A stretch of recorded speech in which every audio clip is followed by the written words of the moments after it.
All right, everybody, welcome back to Sports Talk with Zach and Jason. It is the usual four-man crew of myself, Pete, Dan, and Raymond, who is not sitting there, but that's okay. He'll pop back. Jason is doing his usual daddy duties this evening. I'm an asshole, and I completely forgot to ask him for his picks, so I'll have his picks tomorrow. Asshole. Yep, I'm an asshole. Asshole.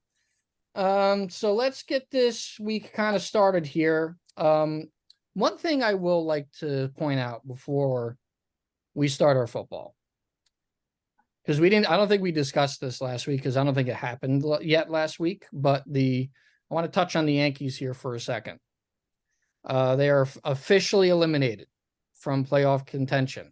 Good. Which is the best possible thing that could have happened. Now, the next best possible thing is for them to finish under 500.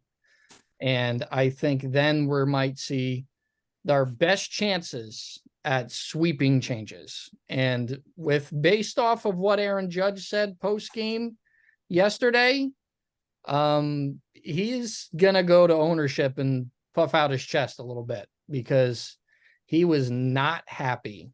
Even like they won that game, but he was not happy about missing the playoffs. So we're going to have to see what happens. There's definitely a couple young pieces that I want, obviously, in the starting lineup on opening day, like Dominguez and Austin Wells, who have played well since getting called up. Who would have fucking thought? What a shock. Boone is non-committal about coming back because he fucking shouldn't be either.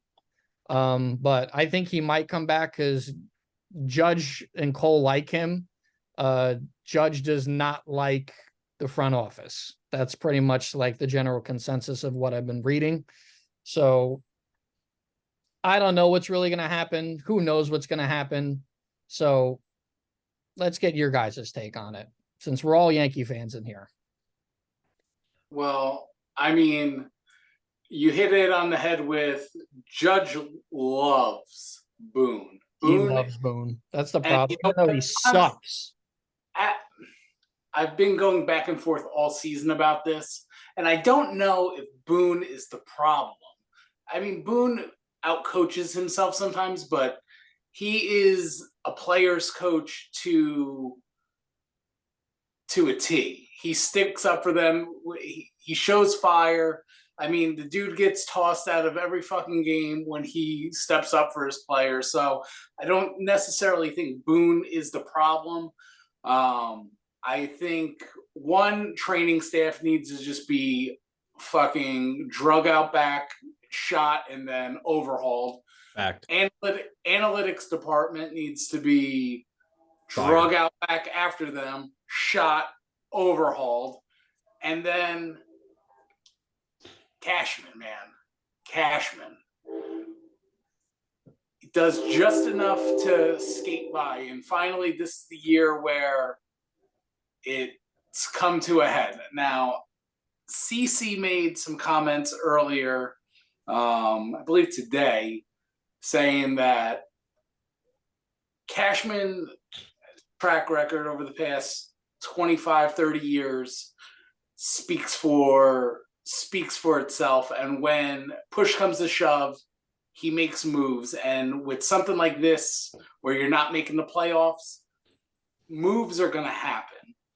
Now, whatever that looks like, who knows? But normally, I'd say give the guy the benefit of the doubt because of the track record. But I think in this instance, change is needed.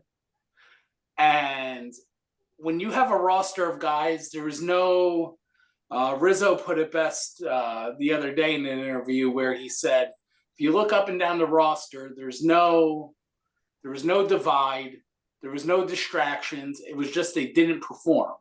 Now, I mean, you think about Judge fucking wrecking his big toe out in fucking Los Angeles and Fernando Tatis Jr.'s fucking ass breaking Rizzo's neck. Those are two big things that stand out. But other than that, they just didn't do what they should have done. And the front office didn't call up the. I mean, look what Dominguez did as soon as he came up. He was raking. Peraza, he started off slow, but then he came around. Florial has been fucking phenomenal since they brought him up. So I think the big move needs to be Cashman, um, and then constructing a pitching staff around Garrett Cole. And then you see, hopefully, Dominguez is back by July or August. But you put those pieces together. They said he should be ready for spring training. It's like a Really? 6 thing. Yeah, I don't know. I could be completely wrong, but he'll be available It's next a year. 9 to 10 months recovery. So Oh, all right. Well, he's not a pitcher, so he'll be back next year. Yeah, I haven't liked the makeup of this Yankee team in years. I mean, I'm on record for years now saying this. There are no left-handed power bats in this lineup. This is the first time ever that I can remember an era of Yankee baseball where there weren't any left-handed power bats. And, I can't even count Rizzo because he was hurt all year. Judge missing the amount of games that he missed certainly didn't help. The bullpen was overrated all year, and there were scrubs up and down the whole lineup. Wells gives me a little bit more confidence going into next year that maybe they'll have some better pitching, some better calls, actual production out of the catcher spot. And he's a lefty bat. So. And he is a lefty bat, so that if that becomes something, then great. But other than that, man, I mean, I haven't liked this team and the whole makeup of this team for years. I've been ready for 2 years now for them to make wholesale changes. I just don't see it with this team. Even if a couple of their other kids come up next year and are even halfway decent, I still don't think that we're a great team. I don't think that we're a championship team. Judge is into his 30s now. And, I know that we said, well, he's injury prone, but he has played a lot. So you can't say that he's very injury prone, but, dude, it's a big body. And the way that he has to move around every day out there in the outfield to save runs, I mean, it's only going to hold up for so long. So how long is this window open for us with Judge and Cole? I don't think for very long. So make the changes now that you need to make to get right for next year while the window might still be open. Yeah, I think you said it perfectly, Dan. I mean, I don't even know if the window's open anymore. That's the horrific part is we might be past that. Yep. As Yankee fans, we're so conditioned to winning and success. So to be sitting in this spot, especially the four of us where, even Zacho, like all you've ever known is Yankees being dominant and winning. So this is a big change of pace. And, you really got to think about it. Like, do we even have a chance anymore? Because who's left? Who out in the, free agency pool in the world of baseball, like to put those pinstripes on used to be something, right? To be able to wear those pinstripes and play in New York City, that was the mecca of baseball. That was making it. Like when you put those pinstripes on, you became the guy, and your career automatically had more meaning to it. Now it's diminished, and it's like a lot of guys don't even want to play. And again, I might be a Bryce Harper homer, but Bryce wanted to play here. Bryce knew the what the pinstripes meant, and they laughed him out of there. And look at what he's doing in Philadelphia. He brought back a city of baseball. And, how many times are we seeing us sit here and say, oh, yeah, Aaron Judge is the answer. This guy can bring him back. Well, when the fucking training staff can't keep him healthy, then what are we doing? Like Pete said, it needs to be a total reform from top to bottom. I mean, Cashman's got to go. The training staff, like all the in-house, like, no names that we don't talk about, they got to go. Like there's something not working in the New York Yankee system. And if I'm a Steinbrenner, I'm saying fix it and fix it right now, because this is it. What are you going to do? You're going to be a bottom dweller team for the next 10 years. I just don't know where. I don't know where they go from here. It seems like too many pieces to fix, and sitting here, in the end of September with baseball, baseball's been over for us for almost a month, and now that it's Baseball's been almost, over for us since June. Let's be yeah, honest. yeah, exactly, and now that it's almost officially over, like to see that picture of the last home game where they had about 40 people in Yankee Stadium, Good, it's like, good. come on, Don't go. yeah, I Yeah, mean, people got the should be a message. kick in the nuts to Hal. Yeah. Yeah. You want changes? Don't go. Fact. So yeah, I don't know. We'll see what they do. I have no hope, just none.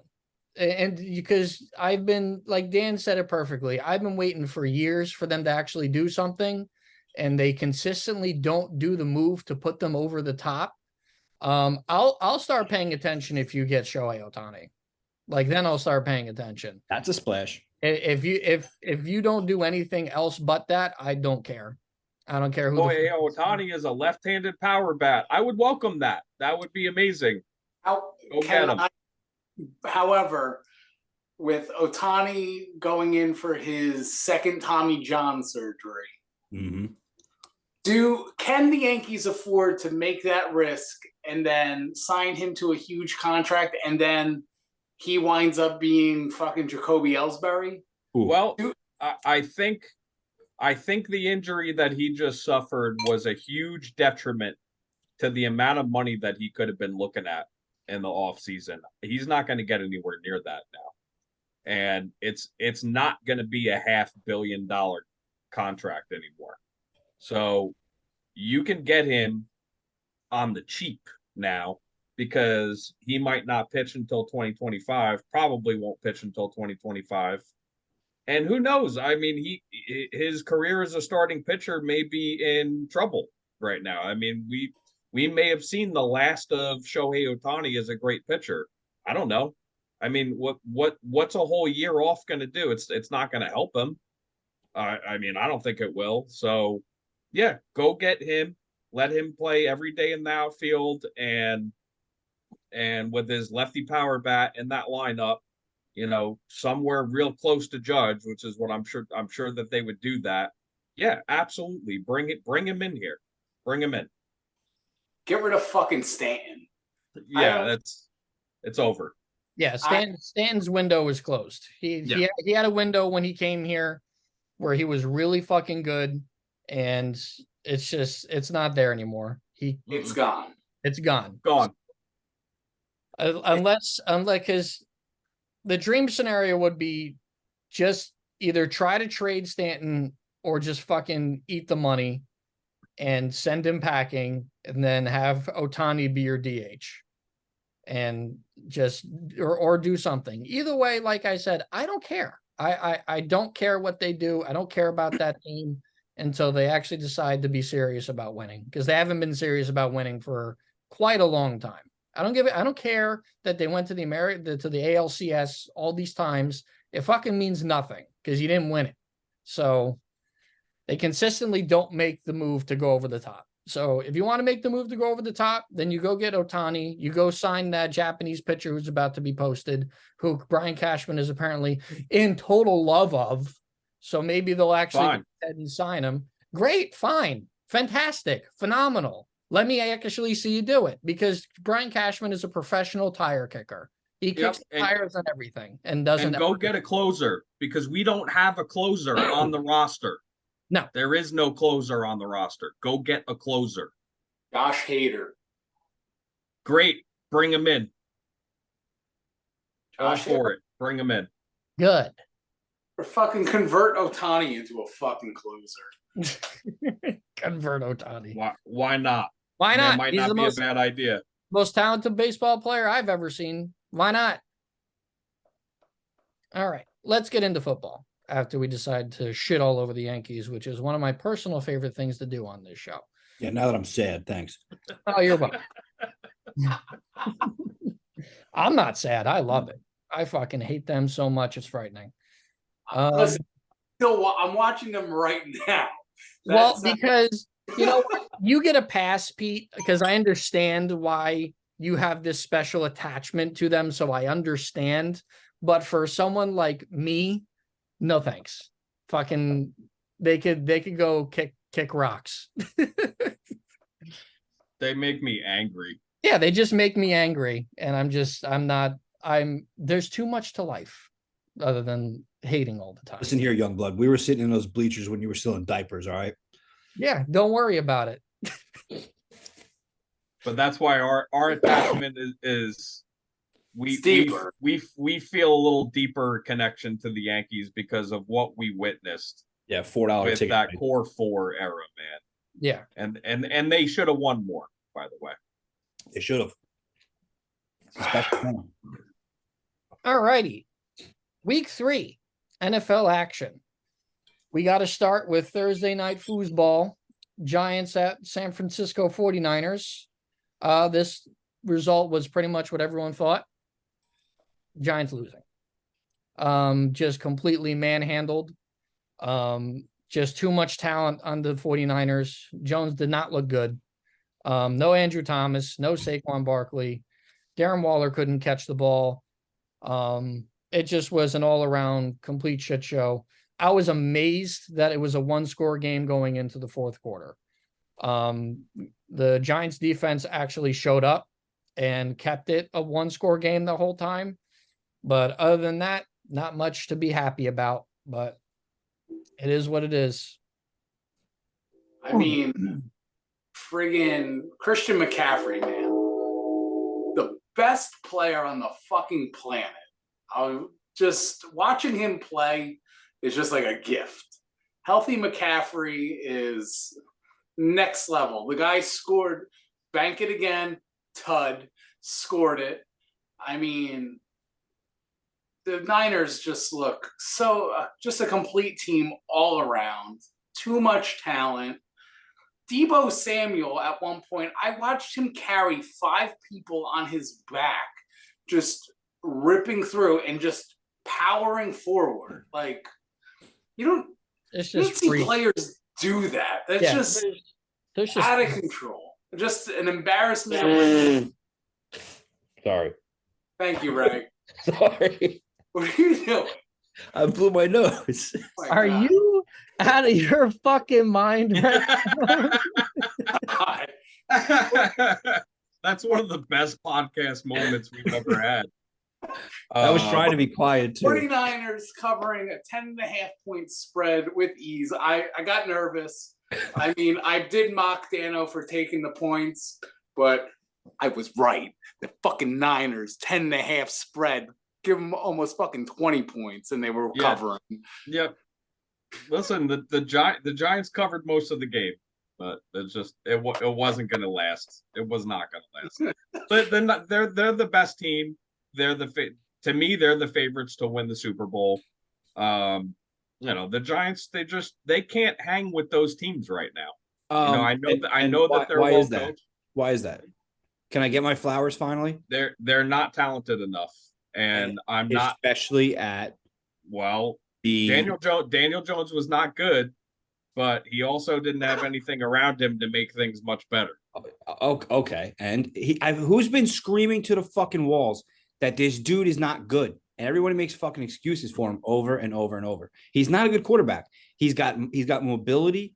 He's got some talent, but he's not good. He does not like. I'd take a list of other quarterbacks over him. And I want to finally hear people start to admit that maybe this dude is the problem. Dude, you guys act like you're loaded on offense. You're not. You're not even close on offense yet. I'm not saying we're loaded on offense. He's the only thing that makes it watchable right now. In my opinion. Not much talent on offense, though. There really isn't. No, there isn't. Come on. There isn't. They don't have any players. What can you really expect from the Giants' offense right now? Really? What do you expect from their offense this year? Or more than what they're producing. With who? Who are they producing with? I mean, give me the names of the players they're producing with.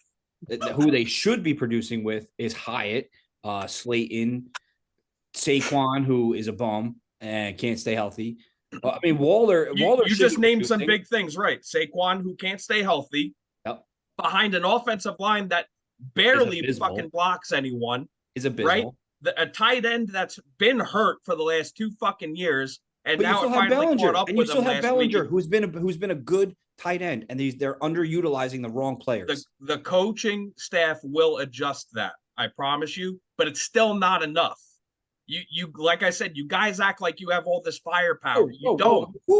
There's no one here that has been saying we have all this firepower here. No. But to really fairly judge this quarterback, I mean, he So did that you want to put him on the all fucking by Jets? himself last All year. right, so I'll take Zach Wilson, and you take fucking Danny Dimes.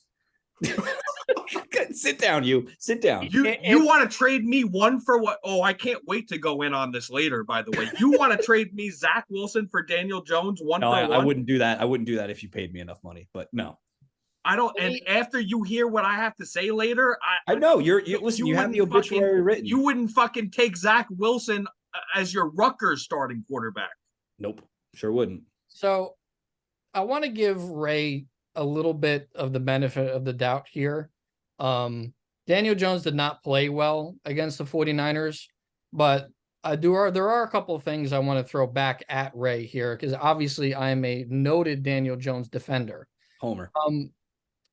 Against the Cardinals, do they win that game without him? No. They barely won the game. They barely won the game. Raymond, answer the question. Raymond.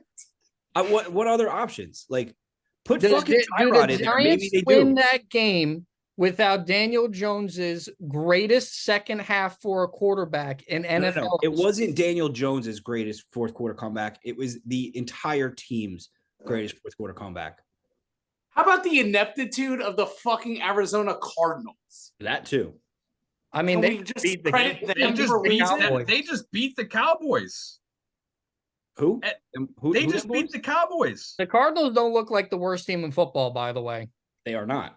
So, and here's the other thing to Dan's point, because this offensive line is so abysmal that I read a statistic today that Daniel Jones is pressured on 47% of all his dropbacks so far through 3 weeks. That leads the NFL by a wide margin. I would like to know any quarterback on this planet, not saying that Daniel Jones is this great quarterback, and I'm not saying Daniel Jones is this bum, but what quarterback on planet Earth can actively play productive quarterbacking in the NFL while you're being pressured nearly half the snaps that you take? Half the snaps that you take in every game, you're going to get hit. Kirk Cousins, he goes. I love Kirk Cousins. There's no way. Give the man There's his no flowers, way. damn it. Keep something in mind. This regime, everybody thinks Daboll's a good coach, yeah? Yes. Okay. This regime with this coach Overrated. decided to pay him. Because I don't think coaching is the problem. I think the talent on the team is the problem. Right. And that's my point. Let's also remember, everyone wants to fucking shit on Daniel Jones's contract and the clickbait fucking shit that everyone puts out on social media of how he's making $46 million this year, which is complete and fucking false. He's only making about 30 this year. They have an out in 2 years. That's still too much. He's the 14th highest paid quarterback in football, you it's psycho. It's not too much. It's not too much at all. He's getting paid like what? Only a little bit more than Jimmy G. And do we think Daniel Jones is better than Jimmy G? No. Yep. Either way, the Giants designed his contract so that they could have an out in a year. They purposely did that. They need one. And so in case he doesn't continue the play that he had last year, who, by the way, if everyone, forgot, he was 6th in total QBR last year. 6th. So what's he right now? Week 3. Let's check. You want to check? Check. And let's keep in mind, this offensive line through 3 weeks has been objectively worse. Oh, very much. Way so. worse. And you're missing key players like Evan Neal being out. I mean, Not saying that they're making a huge production value, but it's still there's a lot of holes. Like, and they were supposed to bring things in to fix the problems, right? When you end a season, you try to go and fix the problems for the next year, right? So what happened? What I'm happened? ready. I'm ready, Ray. By the way, I'm ready for you. Okay, Ray, your sometimes it smugness takes gives me my years. answer.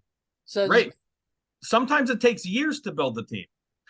But this isn't building a team. Like the building era is over, right? Let's have that. The building era is over. the building area, it's year 2 with Dable.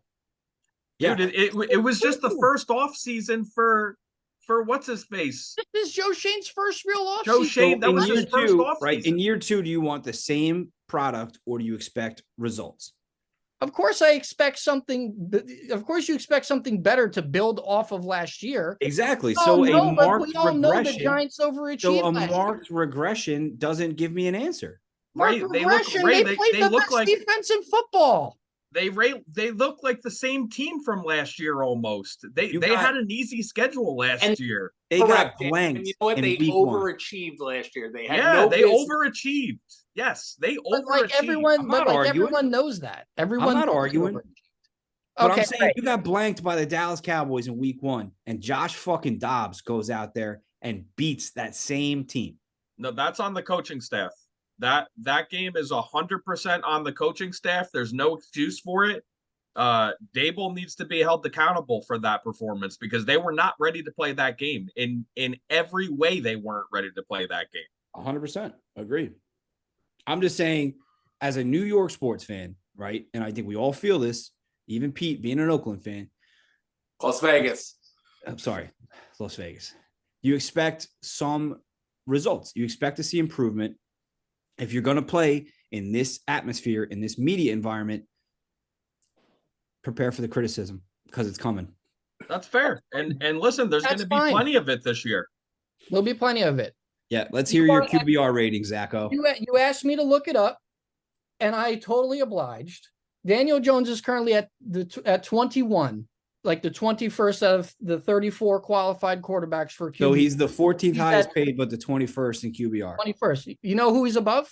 Would you like to guess? Oh, this is a good one because I'm looking at it. It's a good one. Yeah, is it a good one? Oh, it's pretty decent. He's above a couple of high-profile names right now. So maybe, just maybe, the people who get paid to do this think he's better than what we do. Well, who's on the list? Sam Howell. No. All right. He's current. Here, hold on, Pete. I want the honors. Let me have the honors. Daniel Jones currently has a higher QBR through 3 weeks of the 2023 NFL season than Deshaun Watson, Jalen Hurts, Trevor Lawrence, and Joe Burrow. So, that's all right. That's why you were throwing the dig. Now it all makes sense. Guess what? Well, the asterisk goes next to Burrow. Wow. So you could put an asterisk next to Burrow. Has a better QBR than all of them, though. It's only been 3 weeks. Yes, Yeah. it has only been 3 weeks. I want to see improvement. I had no expectations for this year. I had no expectations. I don't even expect to make the playoffs, but I expect to see something.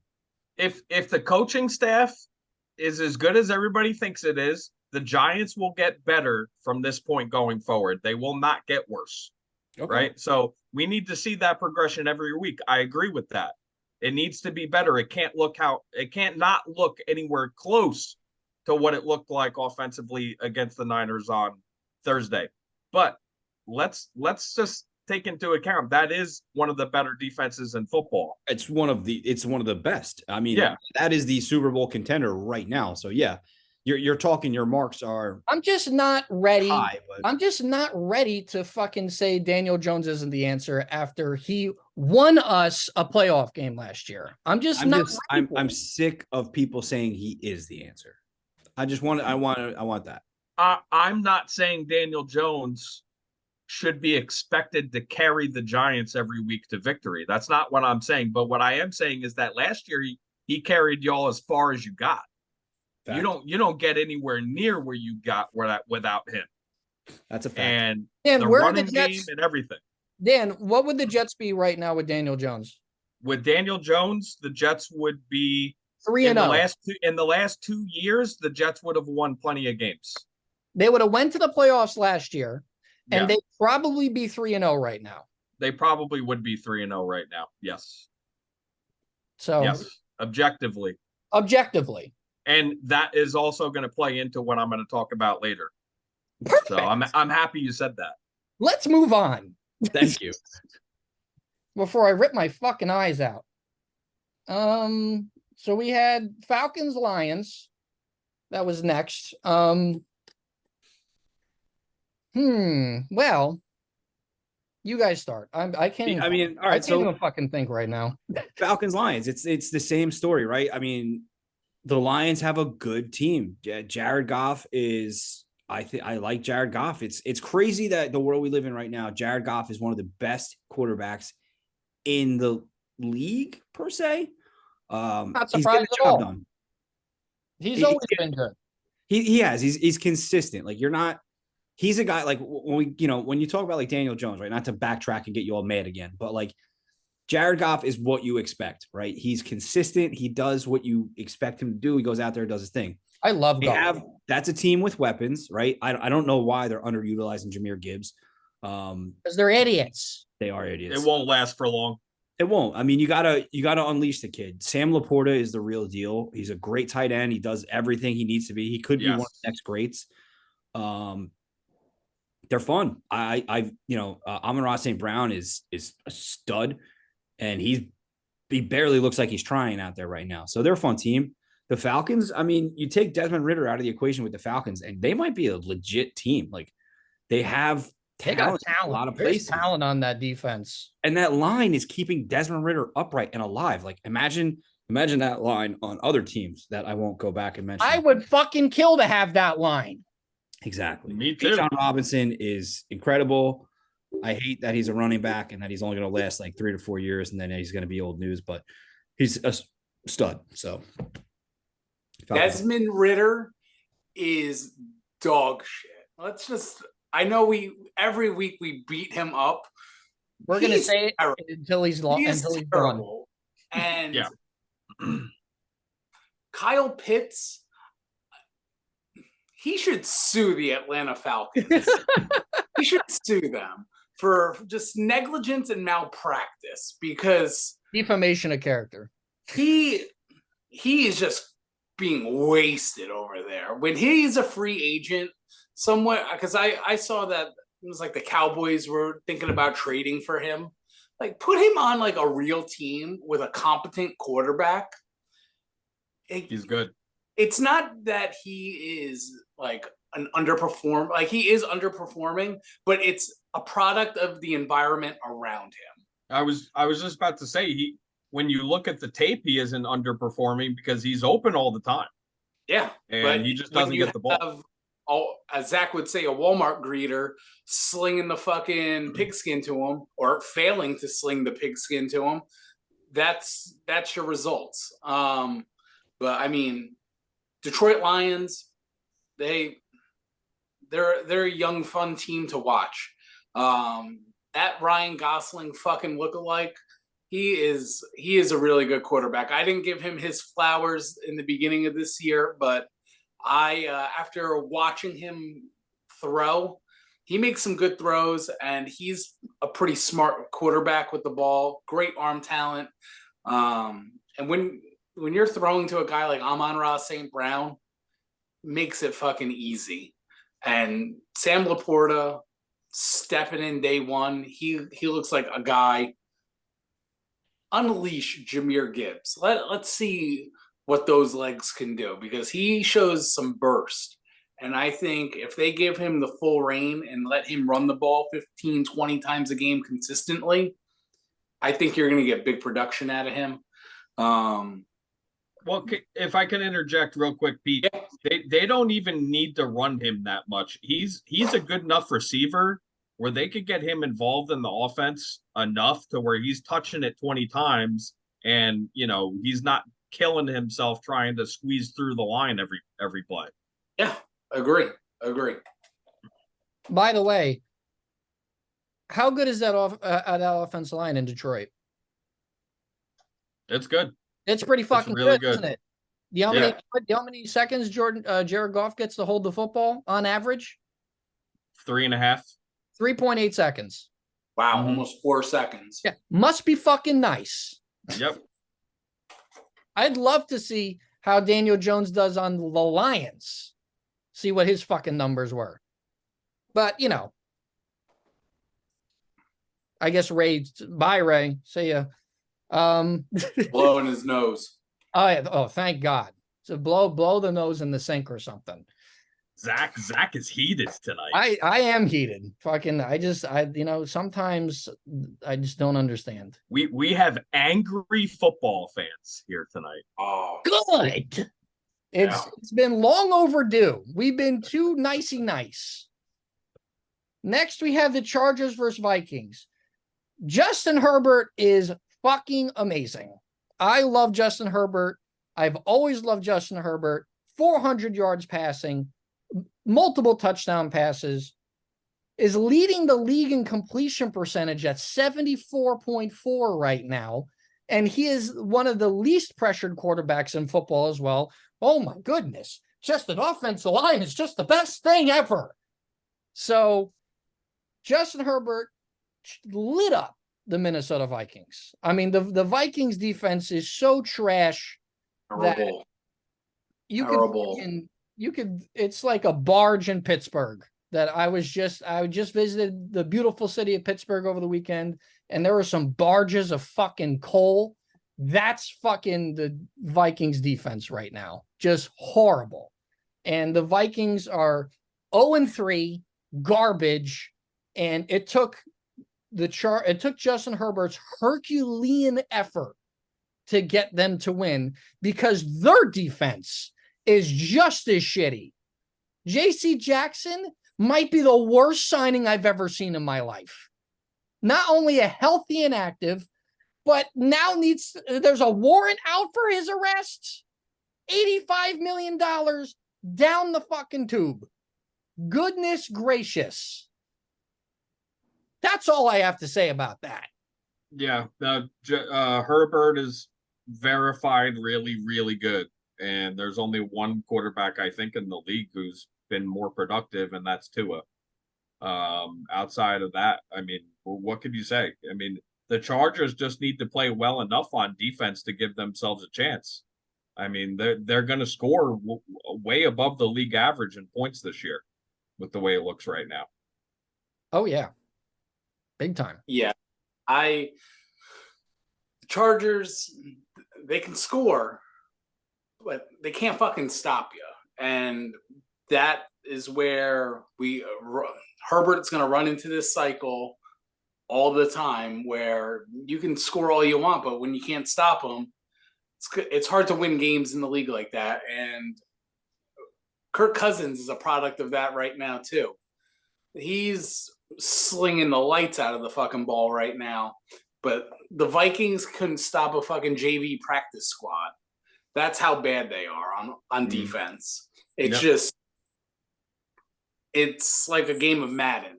You go back and forth, back and forth, back and forth, and you got fucking 100 points on the board. It's ridiculous. Yeah. The easiest futures bet that you could have made coming into this year was the under for the Vikings win total with the amount of one-score games that they won. They were 11-0 in one-possession games last year. Yeah. Big regression for Minnesota. Next, we had Saints versus Packers. Packers pulled this one out. Jordan Love showed a lot of grit, a lot of toughness in that fourth quarter after playing 3 quarters of shit football. But you know what? He showed a lot of heart against a pretty good Saints defense in Lambeau. Derek Carr got hurt in this game. AC sprain. He'll only be out a couple of weeks. He avoided major injury. So Jameis Winston will be the quarterback of the Saints moving forward. But Jordan Love and the Packers, they did not give up, and they kept fighting, and Jordan Love got that win. It was a gritty. He played like shit, but he said, fuck you, I'm winning. And I got to give Jordan Love his flowers for that. The Packers got a big win in Lambeau. Jordan Love has showed me a lot this year. He's a fucking grinder, dude. He can sling the ball. not the prettiest of games, but it was one of those grind them out and outlast your opponent. I mean, Carr going down for the Saints hurt them.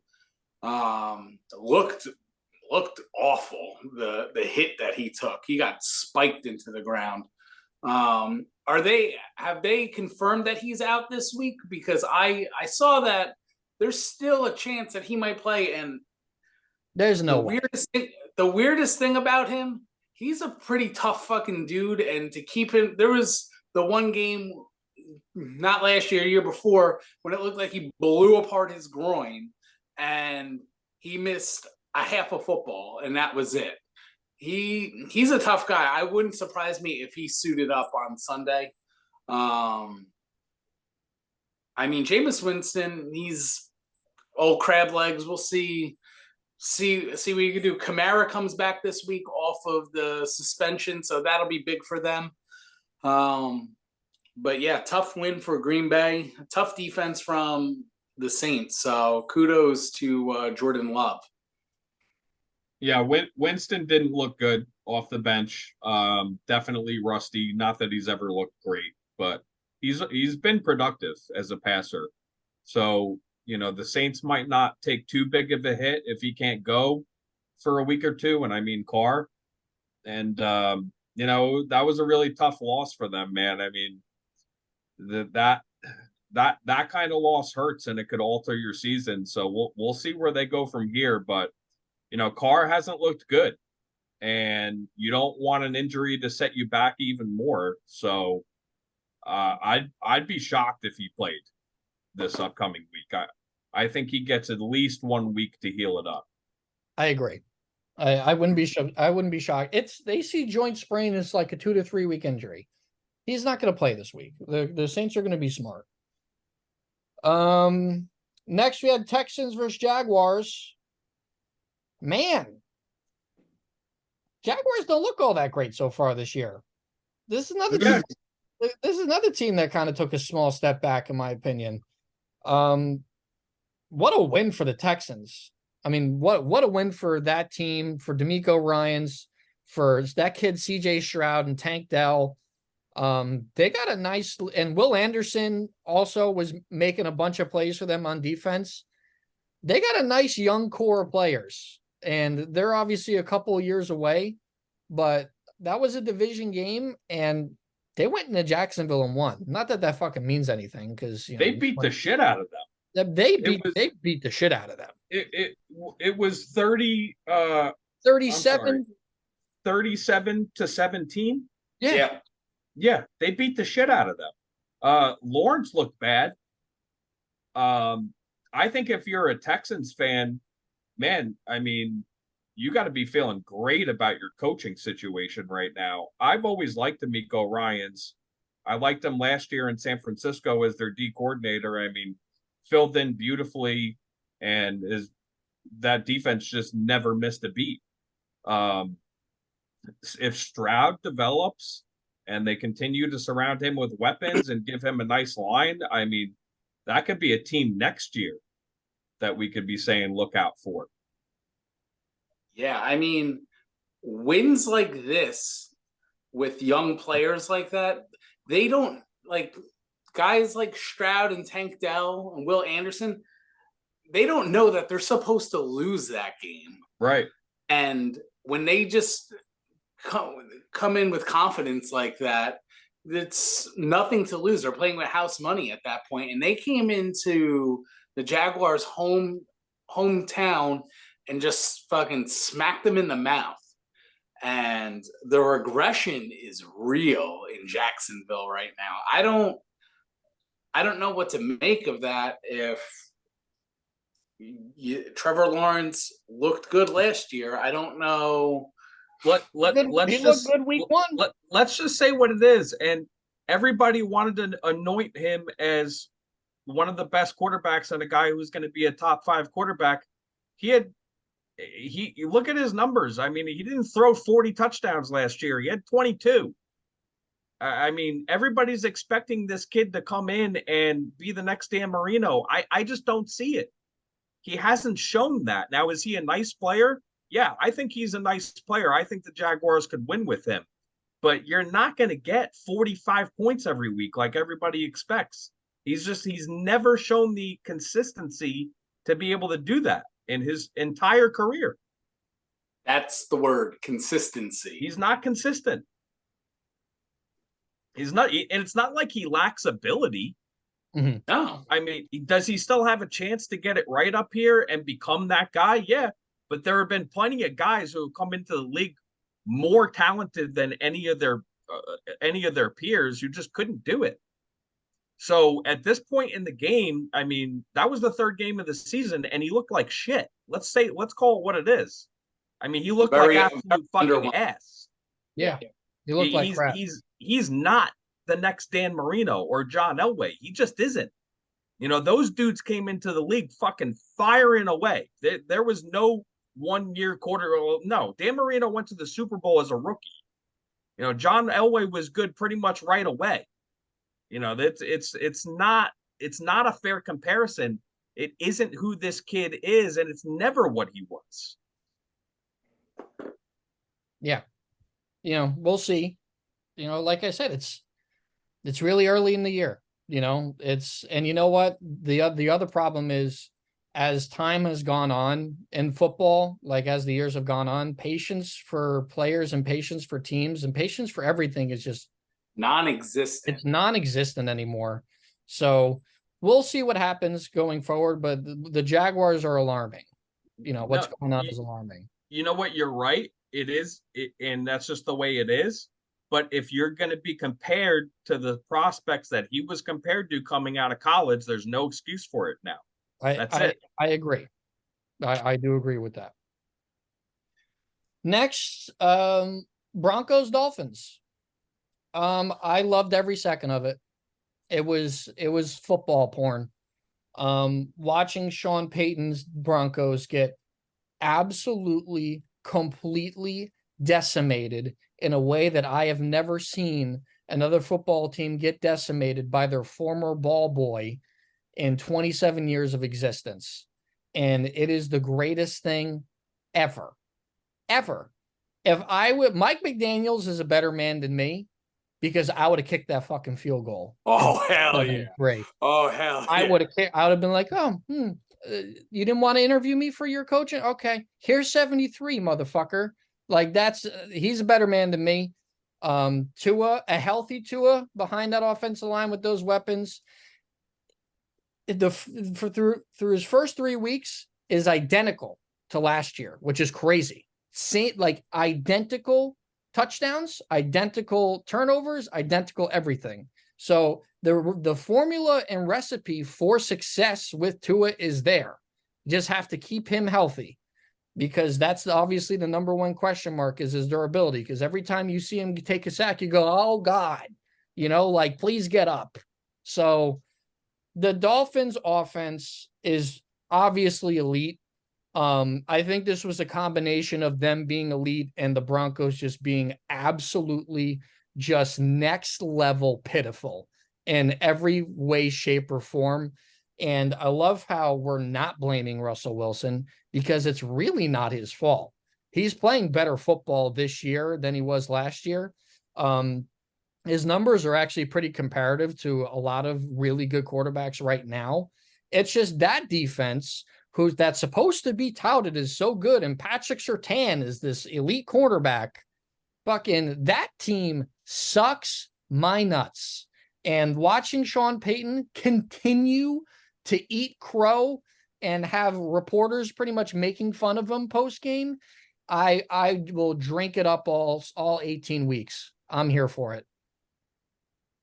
Broncos country. Let's ride. Right off of a fucking cliff. It brings the biggest smile to my face to watch them just suffer. I think Russell Wilson, he does look better than he did last year. I think his numbers are inflated, though, because they have sucked so bad this year that he's just been forced to sling it. Miami, fucking gunning it right now. The offense looks untouchable right now.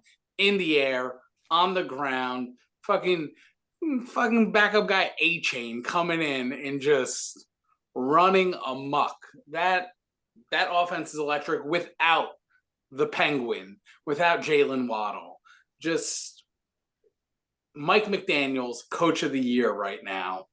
Just absurd. Such a smart football mind. And I would have fucking kicked that field goal too for fucking 73. Good point about McDaniel. He right now is on pace to be coach of the year.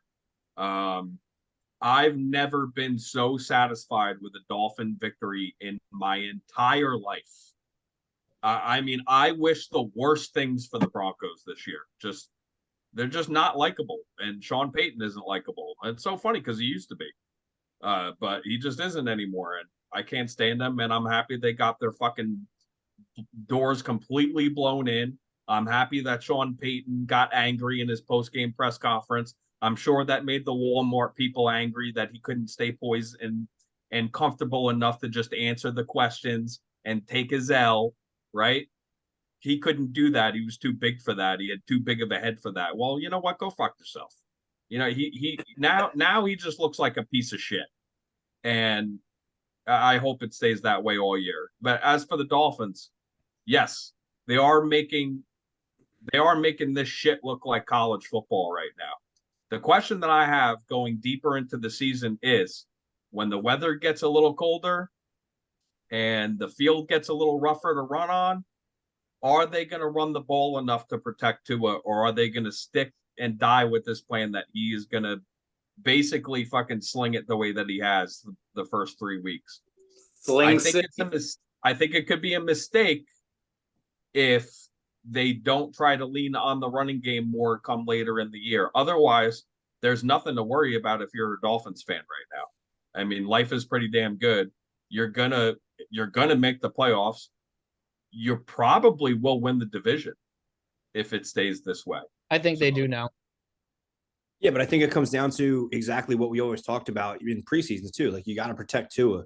You know, the mental midget's brain can only take so many hits. So the longer you protect him and the longer that he can keep him upright, then he can sling it.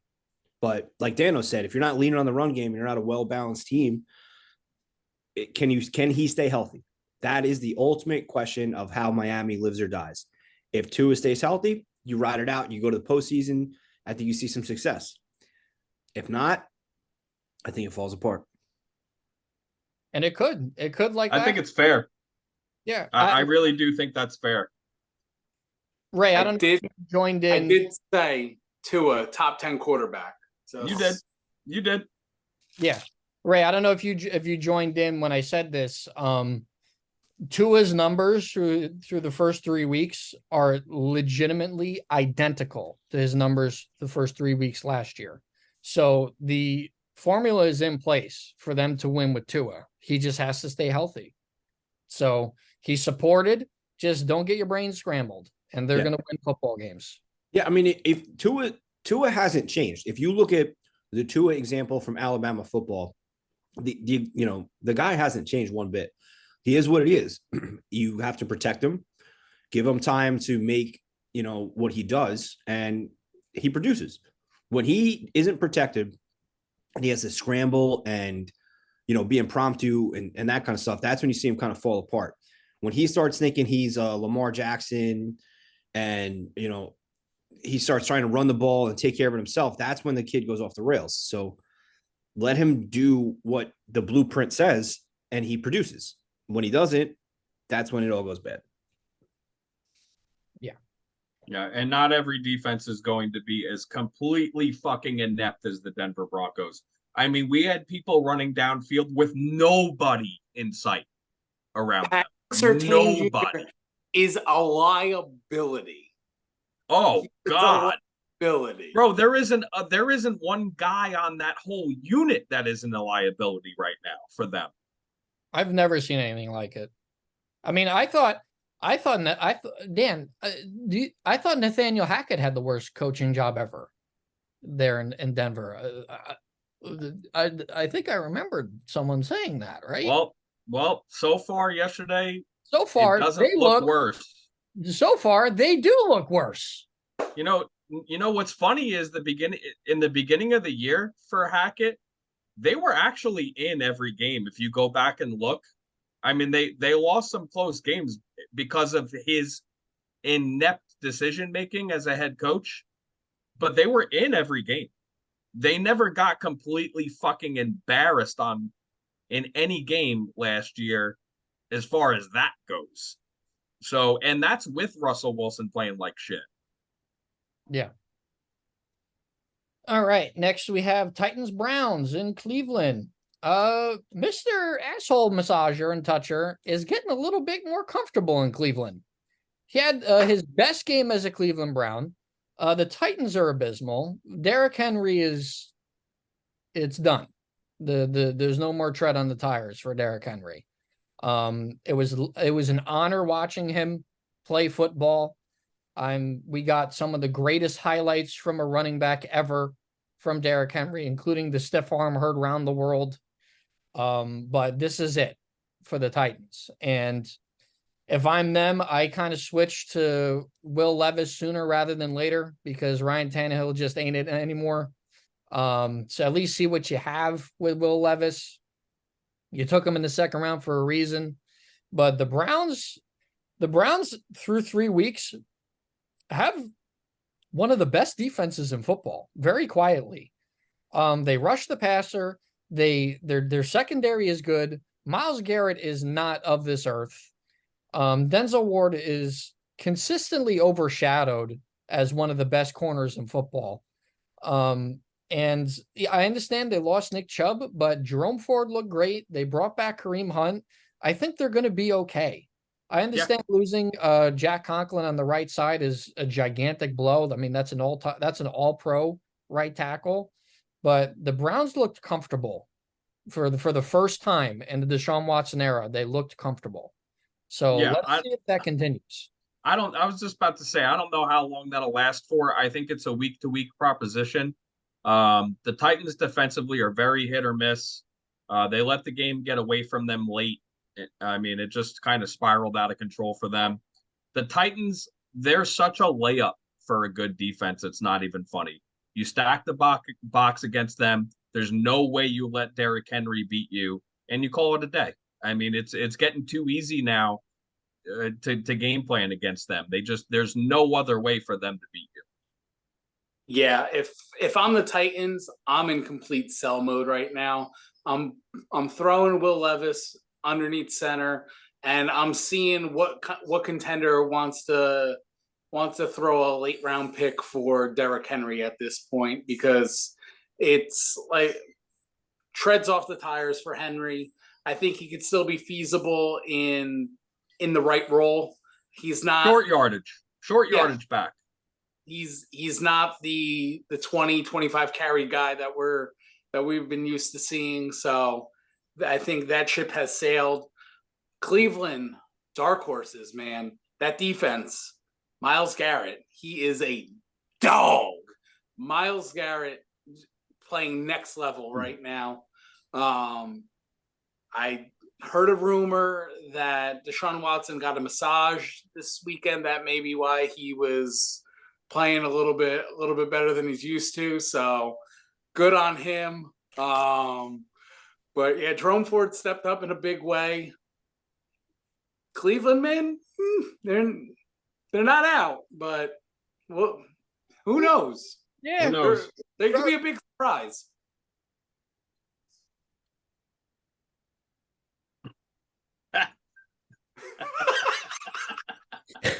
What the fuck? Can I help you, sir? These are the best moments on this podcast. By the way. This is why people need to tune into the visuals, because this is something else. What are we doing? Fun fact: the first episode on YouTube had 130 views. There we go. Hey, okay. So yes, I was looking at Raymond because I'm ready to. It's because it's his turn for the analysis of Cleveland versus Tennessee. Right. What are you now? Jumping on something. What you're eating, right? What are you eating right now?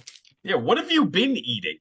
Man, pass that shit over. Well, there's a problem here because my child decided to have a complete I don't even know what to call it, exorcism and expulsion upstairs, and I'm a sympathy puker.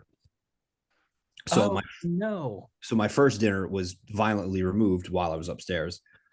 So now I'm snacking to try to get my appetite back. Oh, Did you just say that you're a sympathy puker? Oh yeah, that's a fact. Oh my That's a God. fact. Yeah. All these years working on an ambulance and a fire truck, if you puke around me, and Pete knows this, don't expect good results. Shout out T's and P's to Ingram's old apartment in New York City. That was a secret, bro. Ruined it. That was a secret. There's just But anyway, so much happening. the Tennessee Titans are bad. They are so bad. Like, they should just pack it in. Just forfeit the rest of the season. Be like, hey, listen, take your W's, pass them out. They're bad. Like, thank God that the Bengals see the Titans this week, because now you can get to another dub and have a little bit of a bounce back game, because you don't got nothing to worry about. Their defense is non-existent. Their offense can't produce. Some of these guys are just not, Traylon Burks, non-existent. Like, it's over. Derrick Henry got me 2 fantasy points. 2. Not good. 2. Yeah. Ray, I'll trade you for him. You give me the worst offers I've ever seen in history. Actually, that's not even true, because there's another league I'm in. Their offers are out of this world, but it's ridiculous.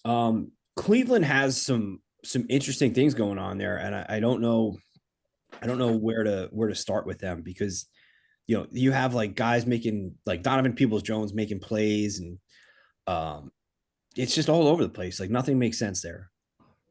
So their running back situation is interesting. I still think Kareem Hunt is going to become the lead back in time. I just don't think Ford is.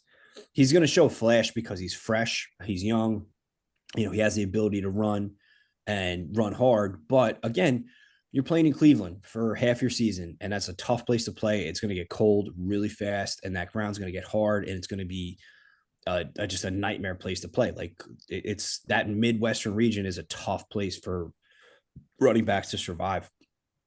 So it's going to get interesting. And I think Kareem Hunt has the ability to just know the system there. He knows what to expect. He knows how to protect his body, protect the ball, and do his thing. So, yeah, that Tennessee is just hand out your L's. Excellent. Next, we have Bills Commanders. This was a shellacking. The Bills once again looked like what they were supposed to. Sam Howell, 4 interceptions. Sam Howell is fucking bad. Sam Howell is not good.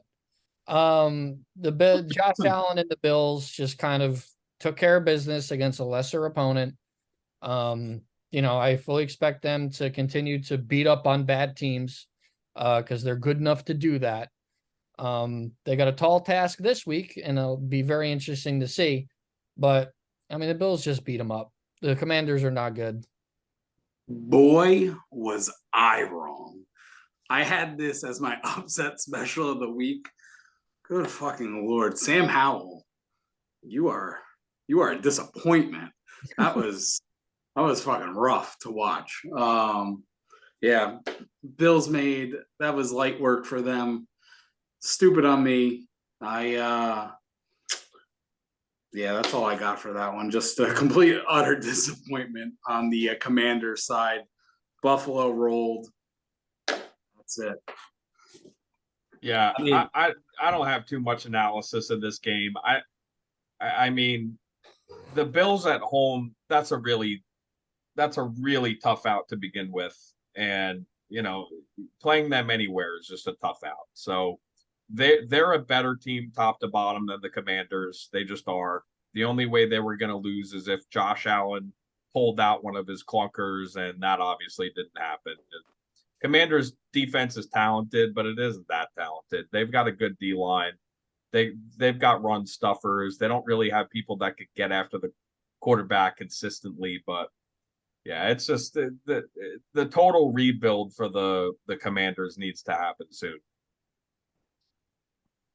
I mean, listen, if you go back a couple episodes, I believe I am on record saying that the Caleb Williams era will begin in Washington. And it might. It might. looks that way because, you know, I don't know about all that. There's another team out there that's worse. there are a couple teams out there that are worse, but also at the same time, remember this kid's going to control his own destiny, and he's already coming out there saying that he's not going to go to a system that he doesn't want to go to. Washington giving him the absolute ability to create his own team, that's a situation that I would want to go to. But again, that's hearsay. We can't focus on that. But Sam Howell is just bad. He's wasting the talent of some of those good players. Something that confused me with Washington is the fact that you have a two-headed monster in running backs, right? You have Antonio Gibson, who is still very capable, very good. And you have Brian Robinson Jr. And Antonio Gibson is underused. I think he had 3 rushes in that game. They're not using him. Bieniemy likes Robinson. Which is good because he's the younger, fresher, better. Robinson is better. He is better. Objectively, he's better. Yeah, absolutely. But Antonio Gibson is still producing in the touches he gets. So why are you overusing one, underusing another? I don't know. Listen, I'm not an NFL head coach for a pretty good reason, but yeah, me neither. Well, I think that this was a big test to see what they had in Howell, and they wanted to see what he could do. It's not like the Commanders don't have weapons; they have plenty of weapons, and kid fell flat on his face against a good defense. What are you going to do? Yep, pretty much. Next, very interesting game. Colts Ravens. No Anthony Richardson for the Colts, and they went into Baltimore and won. The Colts won with Gardner Minshew, one of the better backups in football. The Ravens, for some reason, lost this game. I mean, I don't know how you lose this game at home. Lamar Jackson had a vintage performance in terms of rushing the ball. Mark Andrews was back. I know Justice Hill wasn't there, but who cares? Odell Beckham Jr., I think, got hurt in this game, but again, he's not really shown too much in Baltimore anyway right now. I don't know how the Ravens lost this game. Like, I really don't understand it. Like, is John Harbaugh just like, does a change just need to happen? Like, am I missing something? It might, but you have to understand the team is not built to come from behind. Lamar Jackson is an electric enough player, but the identity of the team is running game and play well enough on defense and special teams to close games out. If they get behind teams, even teams that are like mid, it's going to be a tough task for them. Their passing game isn't elite, and I don't think it's going to be elite. Even with Flowers, and he looks good. But yeah, I think we need to be giving more credit to Shane Steichen and less blame to Harbaugh. I think Steichen is done pretty well through 3 weeks, and the team has responded to him. It looks like the Colts out-coached the Ravens. It did. It did look like that. I think that's a fair statement. I think, Steichen, yeah, give him all the credit in the world because he game planned the shit out of that. Zach Moss ran the ball 30 times, like ground control. And Gardner Minshew, yeah, Dan, I think he might be the best backup in the league. You mean Gardner Orlovsky? So he played mistake-free football and made the throws when he needed. He stepped out of the end zone, bro. You can't call that mistake-free football. All right. Yeah, he made a big boo-boo on that. Did they win? They won. They did win. He played well enough for them to win. Let's just say that. I'm a Gardner fan, but it's funny. He's not great. He's not great. He's okay. To your point with the Baltimore Ravens offense, Dano, they're never going to have that passing attack that when they're down or need to drive the field, it's never going to be them making big plays through the air. It's going to rely on Lamar running. And I mean, he did that, but when you're in a situation where you need to drive the ball, even with a Zay Flowers, it's not how they do things in Baltimore. Yeah, they need to trade for a running back. That's what Baltimore needs. They need to bring somebody in and Derek. Yeah, sure. Why not? Why not? I mean, it could be good for them. I mean, that could solve their red zone issues because let's face it, Lamar, while he's a great runner, has kind of showed a little ineptitude in the red zone this year so far. So they could use a little bit of help there. A little ground and pound in the red zone. And I think that comes with territory of you're kind of managing your body a little bit in Lamar's case because he sat out the whole half of last year because of an injury. So right. And they didn't play him at all in the preseason. So it was going to take him a couple of weeks anyway, to get his passing game back, but it's still not good enough. Not if they can't run through teams and keep and maintain their lead. That's just who they are. It's not like this is a new problem. I mean, no, it isn't. This is like the third or fourth year in a row where Gus Edwards ends up from fourth on the depth chart to leading back. Like it's it's not. He doesn't look terrible. He does not look terrible. Because the bus does what the bus does. He goes out there and he gives you 20, 30 yards and it's okay. Yeah, but he's not that explosive back that they were planning on having with Dobbins. And that's what they're missing right now. They need an explosive player back there to really, really make people fear that run game. Right now, I don't know how much they fear it. I'll let Lamar Jackson take his 60 to 80 yards against me and make him beat me through the air right now. I'll let him do that. This sounds like the conversation I want to have when we get to a certain Chi-Town team. Oh, I got some things to say too. Don't you worry. All right, next we have Panthers Seahawks. Seattle looking good. So Gino with some really good. I love the video of Gino coaching up Jackson Smith and Jigba. No Bryce Young for the Panthers.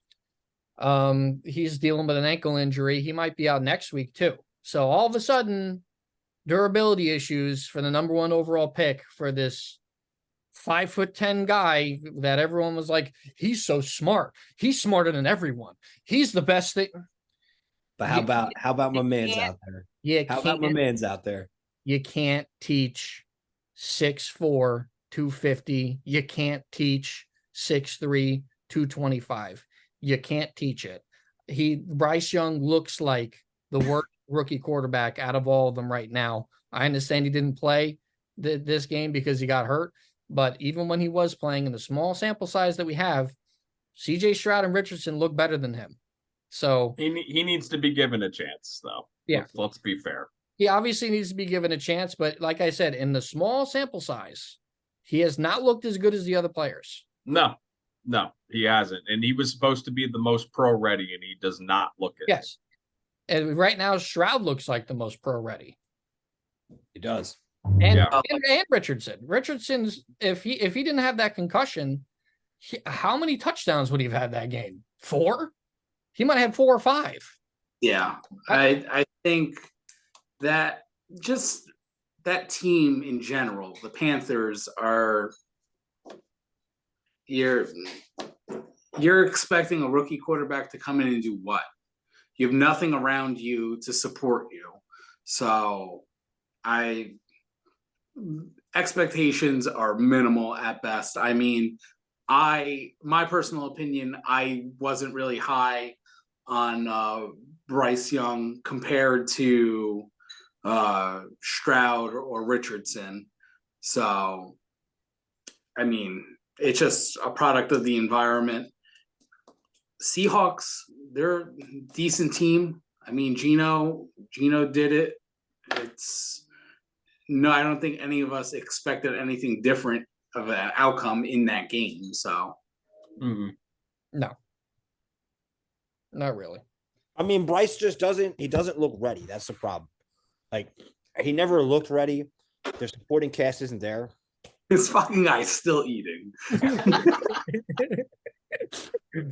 I love it. I love every second of it.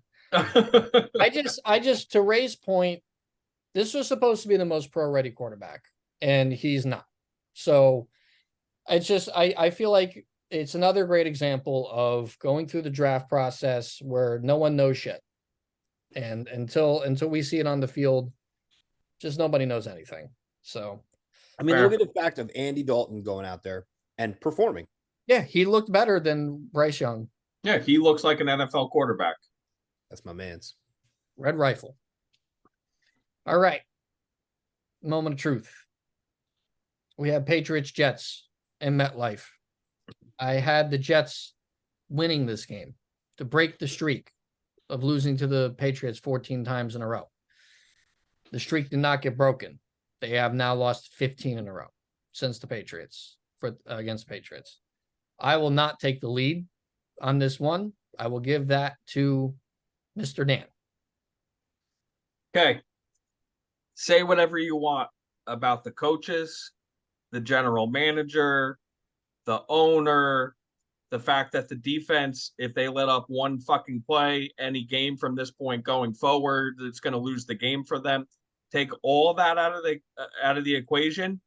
For me, this all comes back to Zach Wilson. He is a complete zero at the position. He cannot play quarterback in the NFL. Okay. Has not had a game passing over 170 yards so far this year. 2 touchdowns to 4 interceptions. 52% completion rate, which was worse than last year. A passer rating of 57, a QBR of 27. Any metric you look at, the league average for QBR is 50. He has a 27. He's on pace for, ready? 2,600 yards, 11 touchdowns, 23 interceptions. He has a QBR of 7.6 this year when opposing defense does not account for a pass rush win. Let me put that in layman's terms. When all 5 linemen do their job and he has time in the pocket, he has a 7.6 quarterback rating. Oh, I'm going to stroke out. I'm going to stroke out. The league average for that stat, by the way, is 70. He has a 7 on his name right now. The most damning stat, probably of all of them, and you could find many. In the past 2 seasons in games where Zach Wilson, he's either started or played, if the Jets had scored the league average of 23 points per game, they would be 15-3 in those 18 games right now. The team is good. Like I said, say what you want about the coaches, say what you want about the general manager, say what you want about the owner. This team had a shot to win this year. There's no fucking chance in hell, no chance in hell that they're going to be anything other than a 2, 3, maybe if they get lucky again, a 4-win team. If they continue backing this zero at the position right now.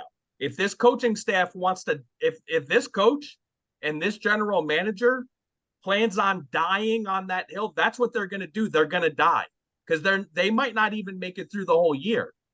So get ready, folks, because you think it was bad against the Patriots. The Boo Birds are going to be fucking ready to go on Sunday night. They're waiting. Now they're going to be loud to start the game. Don't get me wrong, but they're going to be ready to go. They're going to be calling for anybody to take over at quarterback after what we're about to see. I'm telling you, this is the most pitiful, and we've had really bad. This is the most pitiful excuse for quarterback play ever. And he's the biggest bust ever. And I'm fucking done. Nobody's going to trade for this guy. Nobody is, no smoke about any offers the last 2 years for Zach Wilson. Cut his ass because he does nothing for you. Put fucking Fireman Ed back there. He's going to have better numbers. So that's it. I'm done. The experiment is over. Cut this piece of shit. Okay. That's what he's never been able to play ever. And it's never going to change. Cut him now. Cut him now. Leave this kid with some dignity. Just leave him with some dignity and cut him now, because he's going to become the most laughed at professional athlete in North America this year. That's what he's going to become. And he already is. So that's it. My rant's over. This team, like I said, if they want to die on this hill, they're all going to die. And it looks like they are dying on that hill.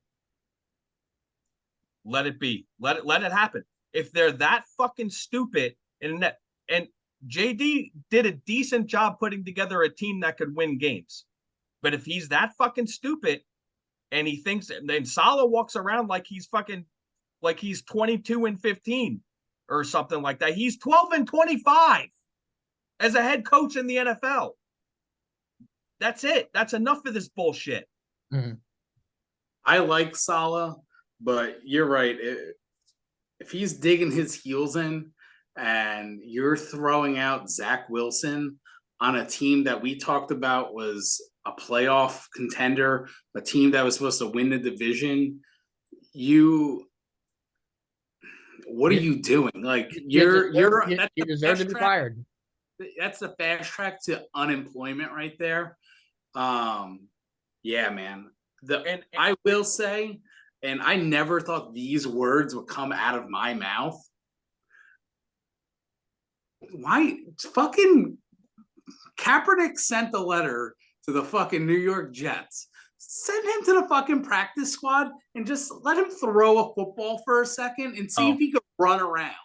No. What's the worst that can happen? It can't be any worse. I don't care. I don't want him.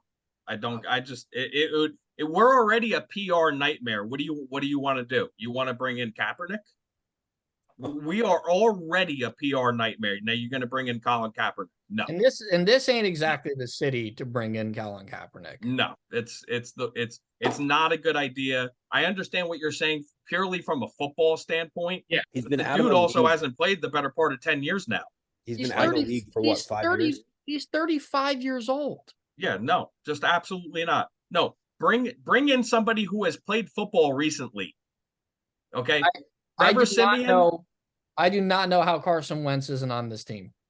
He's the best. He's a cancer. They're trying to keep whatever mojo they have left in that locker room. And by the way, going back to Zach Wilson, I looked at the all-22 tape, okay, because I wanted to see if Hackett is really just that bad of a play caller or a guy who could scheme on offense. There are receivers running down the field all over the place. This kid just doesn't see them. And that's how you get a 7 for your quarterback rating when your offensive line actually protects you. You create your own pressure by running into the ass of your own lineman and getting fucking swallowed up. And Joe Namath, what he said was right. That play where he sat his ass down with no pressure coming in his face, fucking an abomination, and it needs to end. It needs to end now. Yeah, I mean, it needs to. I'm not understanding. I mean, obviously, as a head coach, you want to back your players no matter what. That's kind of your job. But he has to. And I get it. Okay, he has to say whatever he has to say. It doesn't mean that they have to do what they're saying, right? And we talk about that all the time. Exactly. But like, at some point, do you not can you not treat everybody like they're stupid? You know what I mean? Like, we all know he can't play. And the coaches know it. And the coaches know it too. So to adamantly tell the media, like, it's one thing to say, Zach's our guy, he's the quarterback for right now, blah, blah, blah, blah. But to go out and say he gives us the best chance to win no matter what is just, that's too much for me. Like, that, to Dan's point, that's dying on the hill. And I get it. He is forever attached to Saleh and forever attached to Joe Douglas, because that's the one mistake that they made, but that's the one mistake you cannot make. and that's fuck up the quarterback position. And they obviously got it wrong. It's time to just let him go. Like Dan said, Trevor Siemian, not the guy I would have thought that they would have brought in. I mean, I was thinking maybe like a Taylor Heineke from Atlanta. That guy's got some mojo. That guy's got some moxie. I think he would have fit in well. I think he would fit in well with the Jets. Dan, actually, you have a great point. Carson Wentz is a talented quarterback, but he's an asshole, and that's pretty much why he doesn't have a job right now. Yeah, it is the only reason he doesn't have a job. It's well documented that he's a cancer. Yeah. So I think there were better options out there. I understand they just added Simeon to the practice squad, but like that's the move you make after what we just saw on Sunday. Joe Douglas made a very good team, but his evaluation of the quarterback position might end up getting his job getting canned pretty much. It may end up his job being lost. And if they keep marrying themselves, and if they're so convinced that, he just needs another game. He just needs another game. He needs more snaps. He needs more snaps. Wait, let's just see what he does if Aaron Rodgers is on the sideline. Let's just see. To not have a backup plan that was legitimate and good enough in case catastrophe happened, it's inexcusable. It was a huge oversight. It was a monumental oversight. Yeah. You know what that sounds like? It sounds like the fucking New York Yankees with Aaron Hicks and justifying fucking Donaldson. You need to suck it up at some point and admit that you were fucking wrong and cut your losses. That's how you save your job. That's how you save your job.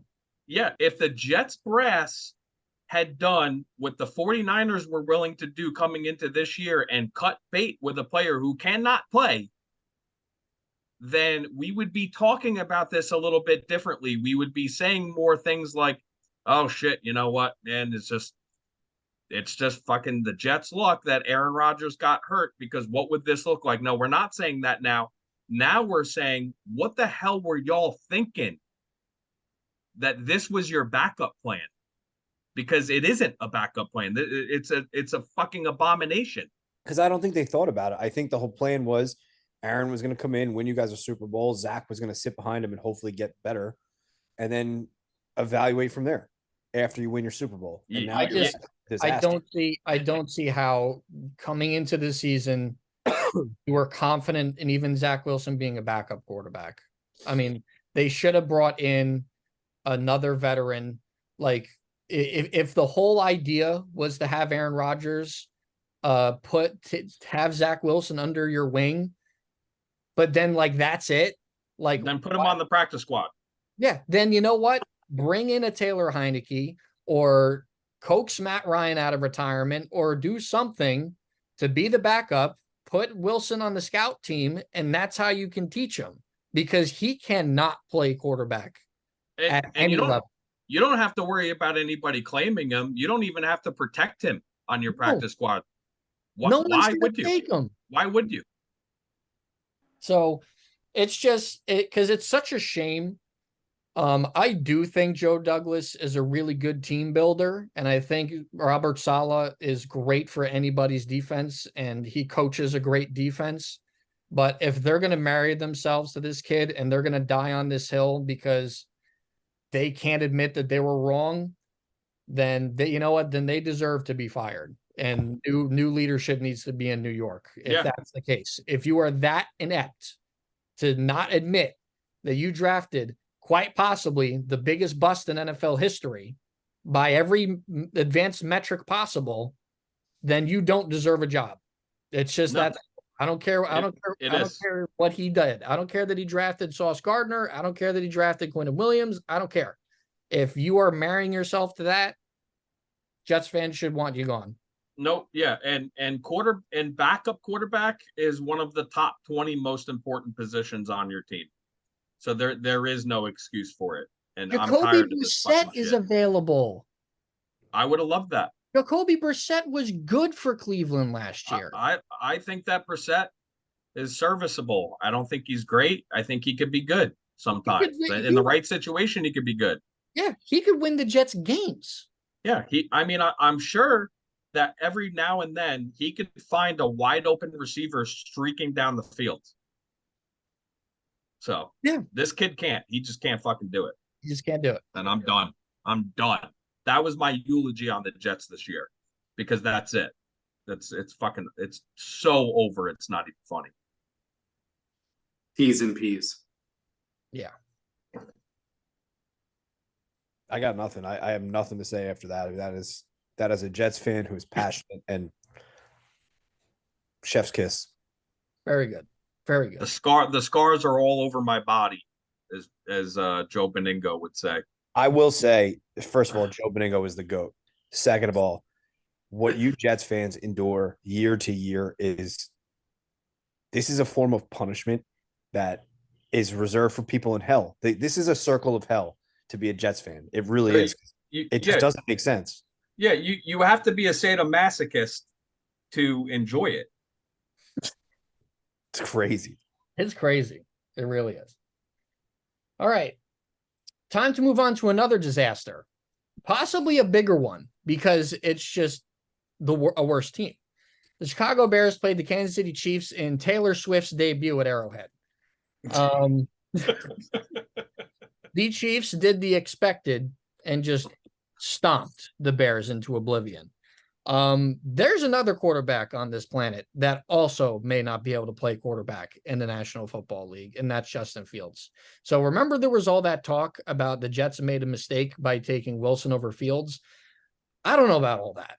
Fields is probably just as bad, or maybe obviously he can run and move, so he's a little bit better by default. A little bit better. Little bit better by default because of his legs, but he is just as shitty throwing the football.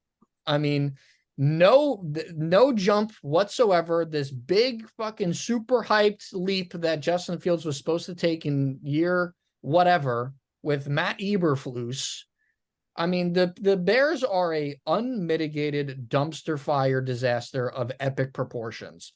Their fucking defensive coordinator resigned immediately because he got fucking caught with a floozy on the side in the fucking building. So that's why he resigned, by the way. It wasn't criminal, it was inappropriate activity. That means he was fucking somebody in the closet, cheating on his wife. So there's that. That's number one. Number two, $100,000 worth of equipment gets stolen in Chicago. How does that happen in a facility? There's bad juju in Chicago. It's just not good. Ryan Pace had all this money to go out and try to get all this talent for this team. Didn't do a whole lot with it. The defense cannot stop a leaky faucet under a defensive-minded head coach, by the way. The offense can't score points. The addition of DJ Moore has done absolutely fuck all because Justin Fields cannot throw him the ball. They are 0-3. I don't think they could win another game. This might be the team that gets Caleb Williams because there is nothing good on this football team at all. At least the Jets and the Cardinals and the Commanders and the other bottom feeding teams have at least some type of talent that they could rely on to win a game, and their head coach too. There's nothing good with the Bears at all three phases of the game. So they're just not even in the same stratosphere of quality of team as compared to the team that they played. And Travis Kelce is a fucking genius, by the way, because you want to bring the girl you're trying to get with to 1-year games. He knew exactly the game to bring her to, and that is against that fucking shit pile, the Chicago Bears. 3,474 yards left. He might get benched, by the way. Pete, don't do it. Don't do it. Pierce Nippy. Don't do it. No, it's over. That These bad boys equivalent to are safe. 249 yards per game. I noticed that keeps going up. Pete, we picked the wrong bet. No, I'm not giving up on this one yet. I'm not giving up on this one. Don't die on that hill, Pete. Don't die on that hill. But I will say this. If there was ever a game for a team to get right with and to get your fucking ducks in a row and give you a feel good, wow, we got our swag back. This was the game for the Kansas City Chiefs to build that confidence. And aside from Mahomes getting his ankle rolled on again, that scared me a little bit. But he's fine. That offense, that offense was clicking. Kudos to Mahomes. He is literally Gumby. He's Gumby. He is not of this earth. He is double jointed in his knees, so he literally cannot tear his ACL because we already have fucking seen it. His neck is built differently than any other quarterback in football. If you watch the quarterback series where they did the whole sports science on how he does his workouts, and a literal computer tells you and shows you his neck doesn't move when he throws the football, and they can't explain why. So he is like the Michael Jordan, the LeBron James, the Kareem Abdul-Jabbar, anything you want to say. There is never going to be another Patrick Mahomes at this position. So one of one. I don't want to fucking hear about Caleb Williams' pro comparison is, oh, he's Patrick Mahomes like. He's Patrick. There's not a soul on God's green earth that is Patrick Mahomes. Caleb Williams is not going to be like, I'm going to sit out this year because I don't like the Chicago Bears or the Arizona Cardinals. Yeah, your agent's going to let you not take $55 million guaranteed. Yeah, give me a break. That. You're going to sit in college for an extra year and make $2.3 million in that NIL, or we'll take $55 million guaranteed with a $30 million signing bonus. You're not sitting out. Anyone saying he's sitting out is fucking lying or delusional. It's not happening. So they're posturing. Yeah, they're posturing. It's bullshit. They're trying. They're trying to send a message to the bottom feeders of the NFL that don't even bother trying to tank for us because we're going to be different. We're going to act different. We're going to John Elway it or whatever. This ain't Eli. Those days are long gone. There's way too much money now to be made. Those days are long gone.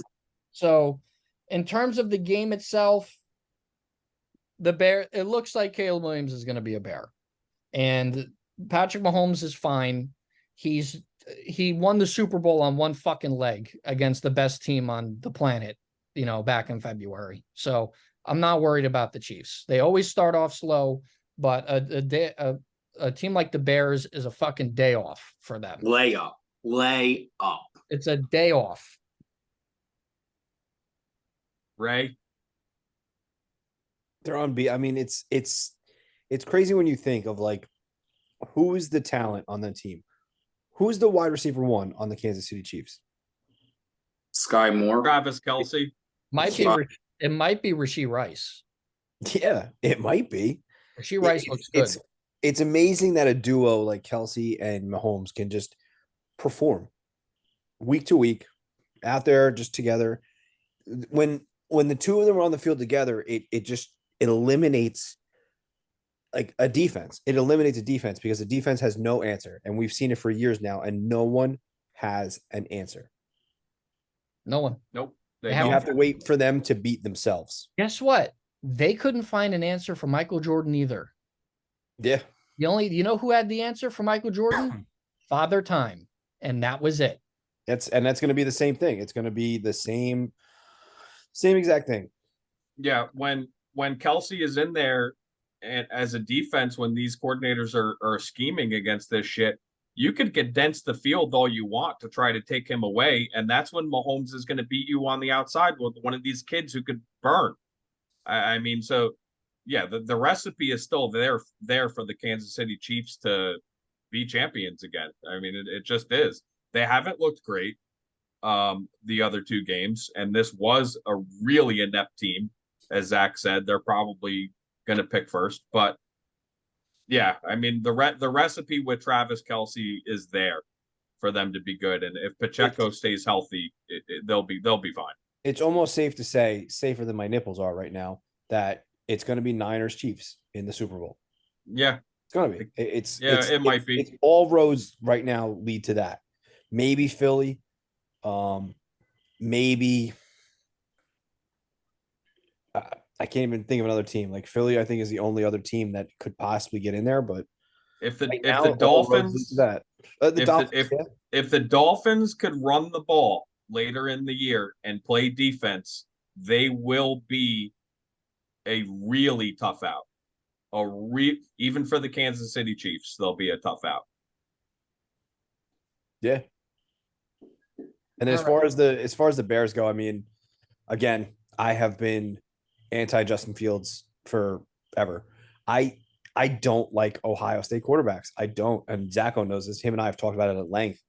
I just don't think they're NFL ready. And I mean, Stroud right now is looking like he might break that mold, but Well, because he looks like a pocket passer. yes. So he is kind of breaking the mold a little bit. We'll have to see. But the Bears are just inept in everything. Every facet. Khalil Herbert looks terrible. Like you've got to feel like you almost feel bad for DJ Moore out there. Like, thanks for playing, bro, but he scored a touchdown and then walked off to the sideline like it didn't even matter. Yeah, because it didn't. because It didn't. All right. Next was Cowboys Cardinals. Huge Oh. upset. This was the biggest upset for the Cowboys since 2006. 13.5-point favorites, and they lost. The Cardinals play inspired football. They really do. Jonathan Gannon must be an X's and O's guy because we've seen him speak. He is not a good speaker. So he might be a really smart football mind, like Mike McDaniels is a good example. He's not a good speaker, but he's just so genius up here with the offense that they play really well. But the Cardinals are playing like they're not supposed to be the worst team of football. Josh Dobbs is playing pretty decent football, and the Cowboys, this is just another example of the Cowboys playing down to their competition. And they do this way too often in the Dak Prescott era that we've seen. Between Jason Garrett or Mike McCarthy, it doesn't seem to matter who the coach is. They play down to their opponent. Because they're fucking frauds. I mean, if you're a Super Bowl contender, you should not have lost that game. I understand that they were missing three starting offensive linemen and all this other crap, but I don't. Every team's hurt. Every team is hurt. Thank you. Yeah, every team is hurt. My whole offensive line on my team is backup offensive linemen.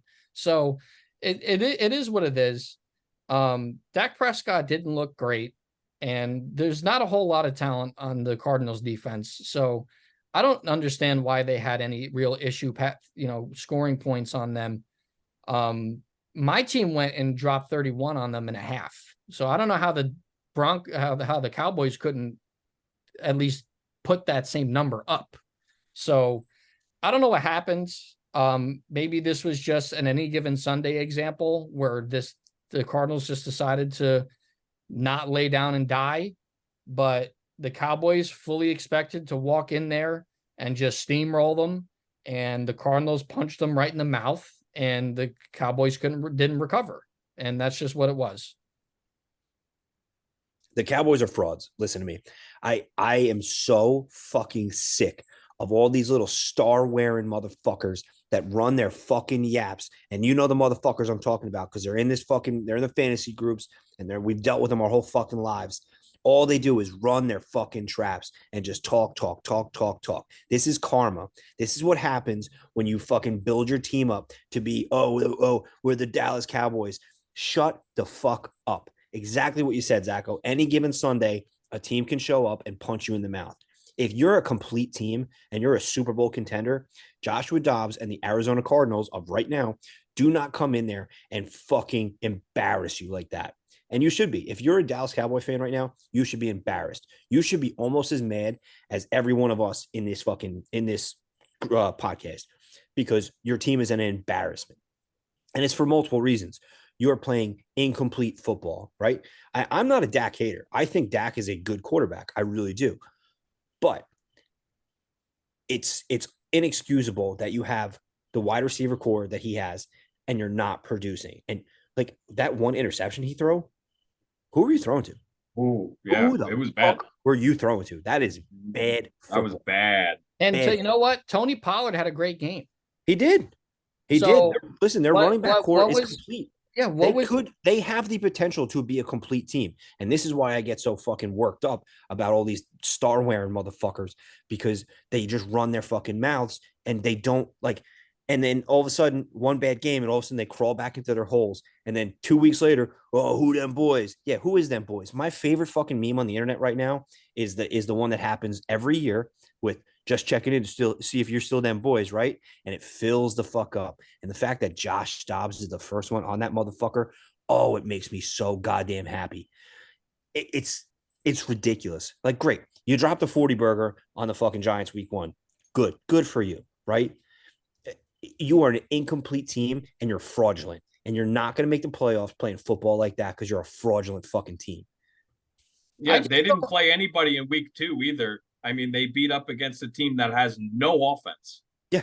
And inept play at quarterback. So that was really the first real opponent, I guess, they played all year so far through 3 weeks. And that's the Cardinals? sad part. Like, you're going to call the Cardinals a complete opponent, like a real opponent, like a complete team. No, I'm sorry. That team is so poorly coached. It is so poorly mismanaged from the top down. The reason you will never see, I don't think in our immediate future, you will see a Dallas Cowboys Super Bowl is because of that. It is from the top down mismanagement. I mean, they're not beating the Niners. No, And I don't think they're beating Philly right now. no. So Dak cannot play them out of those situations. They're going to go as far as Dak Prescott brings them, and he just hasn't looked good. I mean, let's just call it what it is. He hasn't looked good. My one comment on this is shame on the Arizona Cardinals. Josh Dobbs tried to buy a football jersey today for his family and went into the team fucking store, and he went to the little machine where you boop, boop, boop, pick your player, and on the fucking list of players was not the starting quarterback of their fucking football team. because they expect to be tanking. No one told the players that. So if the Arizona Cardinals can hear this, fire everybody in your team store, update your system, and let fucking Josh Dobbs get a fucking jersey. Yeah, That's he all. doesn't have to customize. That's crazy. Joke. It is a joke. Poverty organization. Yeah, they're still a joke. All right. Next, we had Steelers Raiders for Sunday Night Football. I had picked the Raiders to win their home opener. I was wrong. The Steelers continue to rely on their they continue to rely on TJ Watt. I mean, TJ Watt is another underappreciated defensive player that no one talks about, who has won Defensive Player of the Year very recently, is the captain and MVP of that entire team. Kenny Pickett had his first career multiple touchdown game. It had never happened yet. That was his first one. Mistake-free football. Najee Harris still looks like shit. They can't really run the ball. I just think these were two teams that one was coached better and one had the better defense. And I think that's what the Steelers have. Because I don't think Kenny Pickett is any better or more special of a player than Jimmy Garoppolo. So I just think the Steelers are a better team than the Raiders, and they have a better coaching staff because Josh McDaniels doesn't know how to add. Clearly, he doesn't know simple math. So the Steelers went into Las Vegas and quite possibly have ended the Raiders season. Pete. Yeah, you got to take this one. The Raiders are the only NFL team to attempt a field goal in the last 3 minutes of the fourth quarter when down by exactly 8 points with less than 5 yards to go for a first down or a touchdown since the 2-point conversion was adopted in 1994. That's a fireable offense. How bad that decision was? Even after they kicked the field goal, they still needed to score the touchdown. Josh McDaniels needs to be fired. He is a terrible head coach. Terrible. I am going to give the defense a free pass on this one just because McDaniels refused to fucking run the offense out for that play. They get the pass on this one. Especially with Devontae Adams shitting on everybody. The defense is fucking atrocious. There's no fucking rush outside of Max Crosby. So that aside, McDaniel's failures and Jimmy Garoppolo, I'm going to give him the benefit of the doubt because I found out that he was concussed. So that might answer why some of his fucking throws were 15 yards off of where they should have been because he was throwing some bad fucking balls. And I will say this right now. If Garoppolo can't play the fucking rookie, Aiden O'Connell, and see what you have with them. Because I think it's sooner rather than later, you need to pull the fucking cord on Garoppolo. And it was a mistake when they let fucking Bisaccia go. He should have been the head coach, but Mark Davis is a fucking moron and should sell the team. He knows nothing about management of football. I like the fucking GM that they brought in, Ziegler. I like him, but McDaniels is not a quality head coach. He needs to take his fucking visor and shove it up his ass. Go back to Bill and go hold his fucking clipboard because you are not the fucking guy and you will never be the fucking guy. I couldn't have said it any better than that, Pete, about your team, and I know it hurts, man. I'll go in a little bit about how I feel about the Steelers since Pete just basically laid out what I was going to say about the Raiders. This is still a well-coached team. They are not going to beat real teams this year, though. It's still going to be a little bit of a rough year for them. I mean, even with Watt making crazy plays, basically winning them games. I mean, that's what he's doing right now. He's the reason he wins at all. Yeah, that's the reason they have any wins at all. If he keeps this pace, I know that Parsons, everybody was talking about him for MVP after week 2. Maybe he gets it. I don't know. But man, if TJ Watt could do this and literally steal games, I mean, how is he not the defensive player of the year? If he can keep this up all year, I just don't see how he isn't. It's not like the Steelers are a crazy talented team. They're nowhere near what the Cowboys are in their with their personnel. They're nowhere near it. And at times they're going to look better than teams like the Raiders, teams like the Jets, teams like the Cardinals, teams like the Giants, teams like the Vikings. They're going to beat these teams every now and then, and they're going to put up wins this year.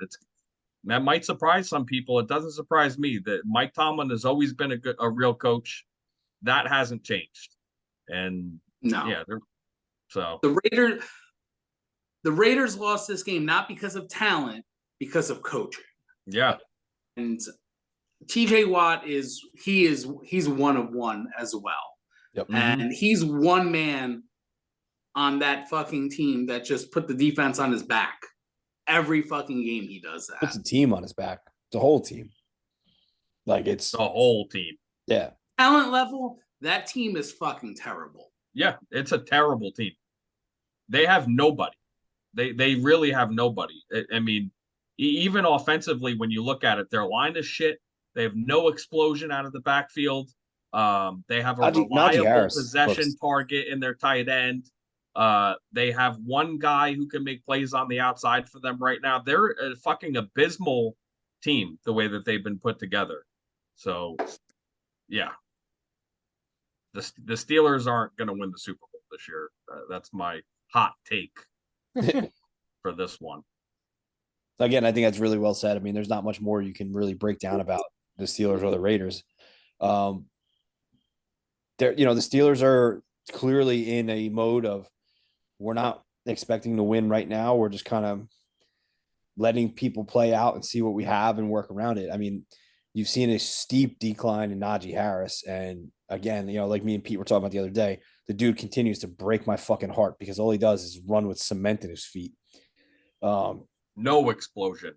I mean, it's crazy to see like these guys that were monsters at one point, Najee and Derrick Henry, and they look slow. They look, I don't know what it is that these guys just have nothing left in the tank. But there's a few pieces that you could talk about. That kid Pickens is good. I mean, Freiermuth is a great tight end, but what are you playing with? What do you expect? So wasted talent on a wasted team. And they're mid-level teams that are going to be mid for a long time. One last thing, talk about wasted talent.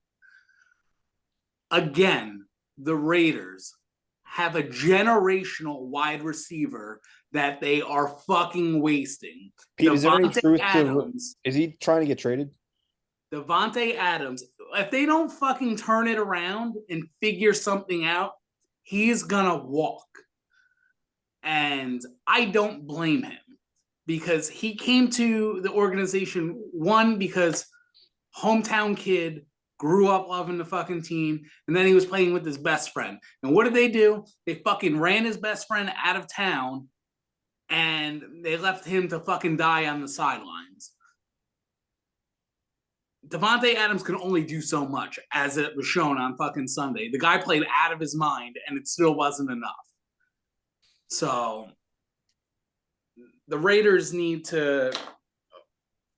I saw somebody had a sign at the end of last year, and it said, "We deserve better," and that couldn't be any truer. I have struggled since fucking 1995 as a Raiders fan, and I have only seen a handful of playoff seasons, and they are been wasted. Something needs to fucking change. Are you ready to write the eulogy on the Raiders or not yet? Give me Aiden O'Connell after this week, and then I'll write the eulogy. But if they play fucking Hoyer, done with them. If Hoyer fucking plays quarterback and starts on Sunday, I'm done with the Raiders this year. Dano, would you take Hoyer on the Jets right now? Yes. So to give you an idea of just how abominable my quarterback play has been, I will take him right now. I was going to say yes. Fucking have him.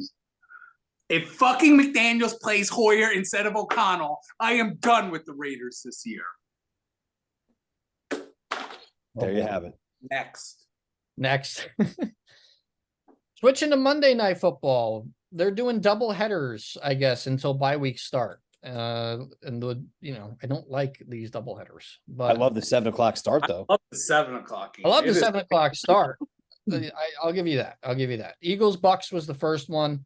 Baker Mayfield kind of came down to earth a little bit, playing a legitimate team. The Eagles just kind of stomped them. Jalen Carter is a freak. Every team that's in the top 10 that let him fall to the Eagles, every GM should just be fired. It wasn't my team that let it happen. So I don't know. It was mine. My team let it happen. Yeah, that's right. Your team let it happen. So fuck you and your team. Now I have to deal with Jalen Carter for the next 15 fucking years in the division. Jalen Hurts, AJ Brown had a great game. Their offensive line is so disgusting in run protection, or I'm sorry, run blocking. It's so stupid. They bulldoze everything and everyone that you in their path. And even in pass protection, Jalen Hurts has enough time and enough space in that pocket to fucking build a campsite and roast marshmallows and then throw the football. I mean, it is an embarrassment of riches in Philly and in San Francisco. I'm just not sold on Philly top to bottom as I am on San Francisco. Jalen Hurts threw another pick in this game. It looks like he's not as good at passing the football this year as he was last year. I'm going to give him the benefit of the doubt in this game. He did have flu-like symptoms. He was, apparently he was sick. So I'll give him a pass for this game. He had another rushing touchdown, but the Eagles are 20-1 in their last 21 games with Jalen Hurts as the starter. So, but Kim, here's another thing. This isn't just the Eagles as well. We're seeing this with Kansas City. Every single right tackle on these major teams are false starting, and they're not calling it. Lane Johnson false starts every single snap, but they don't call it. They're calling it on Jawan Taylor, but they're not calling it on Lane Johnson, and they're not calling it on other right tackles. Am I the only one that sees this? Like, he is false starting every single play, but they're just letting it go. So I don't understand. I don't know if there's like new rules for right tackles where There isn't lined up or something, but there's clear favoritism for certain teams' offensive lines than others. Because the more that this happens, they've been focusing on it, and week one, that was all they talked about. Was they better clean it up because I'm tired of it. Lane Johnson is the next defender of it, and they're gonna call it every fucking play. That false start, because it's so blatant. It's a slap in the face. It's fucking ridiculous. And it's nothing against Lane Johnson, who is a Hall of Fame right tackle, probably the best right tackle in football, but he's false starting every single play all season. Yeah, but if you know you could get away with it and get that jump, might as well do it. Why wouldn't you do it? Yeah, might as well do it. So Mike Evans is playing. That's another thing I got to talk about. Mike Evans is playing for that new contract. Let me tell you, the Bucks kind of came down. Baker Mayfield kind of came down to earth a little bit against the Philly defense. But Mike Evans is not coming down to earth. That man is playing with a purpose. So that's I believe Ray has said this before. He's a beast. Yeah. He's just a beast. Consistent. He is the epitome of consistency.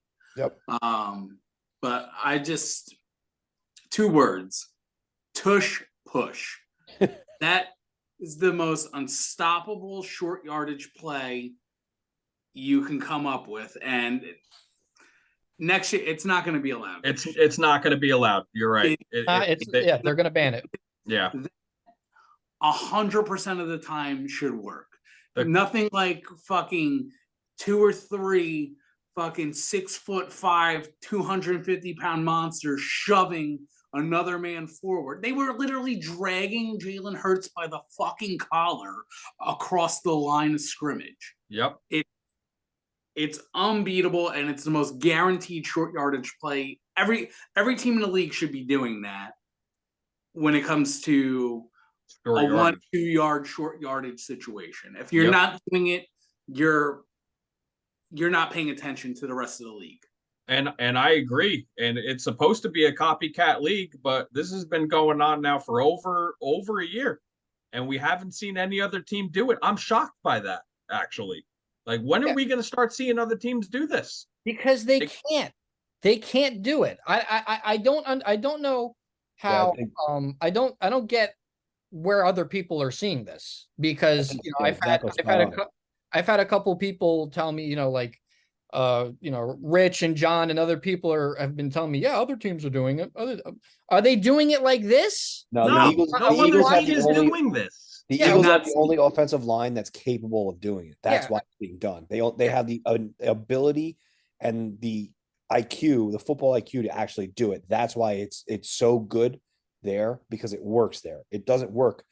It doesn't 29 work anywhere else. Like I thought it was going crazy. Like, am I watching the same sport as everybody else? Yeah, There's but no we other don't team that's doing it like this. we don't know if it won't work anywhere else because, like we just said, nobody else has even No tried one's it. even trying it. Yeah.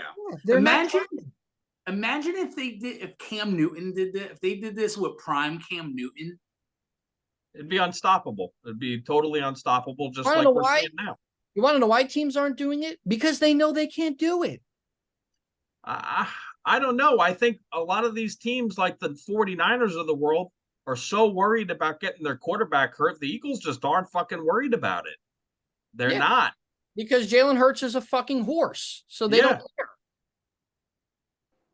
It is what it is. Like, it's going to get banned.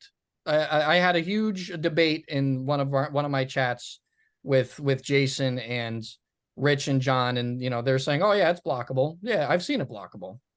Where are we watching the same sport? It's No. it's frustrating sometimes. It's not. It's it's- not defendable. Yeah, On it's gonna Monday, get banned. the Bucks were able to stop it once, and it wasn't a loss. It was just a no game. But Great. that's And they the sold best out to do it. scenario you're getting out of a play. Yeah, like and that. it took all 11 people. And touching on the Bucks, like we've been saying for a long time now, this team is coached by Todd Bowles. Okay, they're not going to be game planned up to win every week. Baker Mayfield is not going to carry the Bucks into the playoffs. They actually have to win as a team. If they try to rely on him to do that, especially against teams like this, it's not going to work out.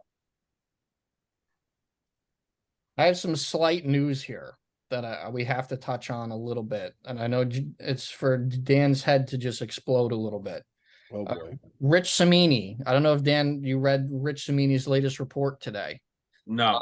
But I just got a notification now saying Robert Sala's Zach Wilson's support has his defense unhappy with him. So is anybody shocked about that whatsoever? Yeah. So I mean, does that really is that a groundbreaking report from Rich Cimini, who's been a Jet hater for his entire career? Newsflash: this locker room has been pissed for 2 weeks in a row. They've been fighting on the sidelines with each other for 2 weeks in a row. Does anybody think it's going to change? No. So I felt like it was a relevant thing to interject there first. Great on Rich Cimini for stating the fucking obvious. Because that's the thing. Like, he could lose the locker room. He almost lost the locker room last year because of that. Dude, I'm telling you, if they're gonna die on this hill, they're going to die. That locker room is gone. Let's be real. They're not gonna lose it. It's gone already. There's so many rumors about unhappiness, this and that. Like you're talking about right now. It's done. It's over with. It's over. It's over. I wrote the eulogy. That's it. That's it. They're not. They don't believe in this kid. They're never gonna believe in this kid. Do you blame them? Dance that coffin right out. It's gone. Forget it. It's over. Okay. Next, final game of last week, Rams Bengals. Ugly game. Joe Burrow is not healthy. I don't know why they're trotting him out. It makes no sense. Because they want to win. That's the only way. That's the only chance they have to win. I understand, but you just made him the highest paid player in the history of the sport.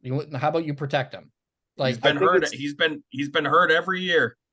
If he thinks that he can play through it, they're going to do it. Is it the right decision? No. He should have missed the first month and a half of this season. It's an ego thing. It's got to be an ego thing at this point because he knows that this is what people are talking about. They're talking about his injury history, him always being hurt. And I think he knows, especially, like I consistently hit on this, lack of preseason football creates bad regular season football. It is a fucking formula, and we are seeing it to the fucking T. Oh And I yeah, think Joe Burrow and when knows. you're hurt, Yeah, it's and I on think Joe top of Burrow that. knows I have to go out there and grit it out right now and get the ugly football done and get into like look at last night. It was ugly football, but you know what you did see last night?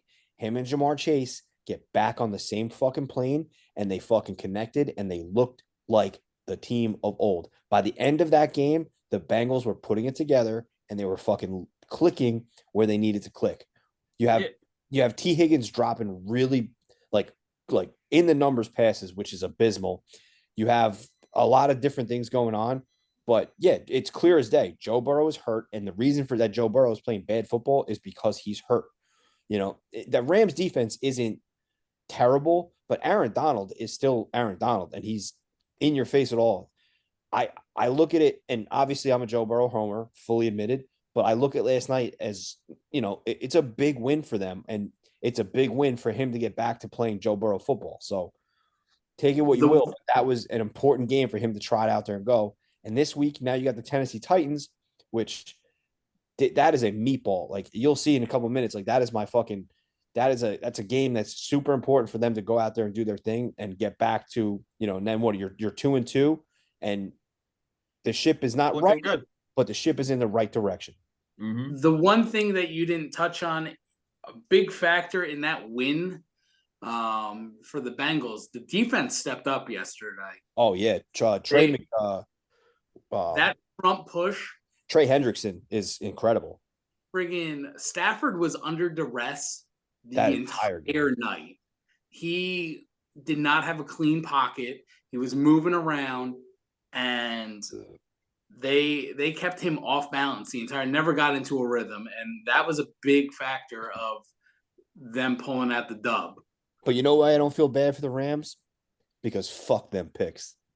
Fuck them. Yeah, picks. they sold their souls for the chip. It worked, and this is the result of that. So now you have no offensive line to protect your aging quarterback who is going to become more and more injury prone.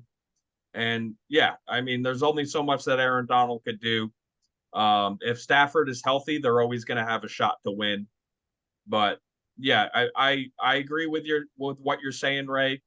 They find a way to win this game, and you're 2-2, and you're looking at things a little differently. The problem I have is 49 passing attempts. I counted 2 where he actually stepped into the throw, and both of those throws were wildly inaccurate. Yeah. Which tells me he's the most accurate passer in football. It tells me that he's not ready to play, that he shouldn't be out there.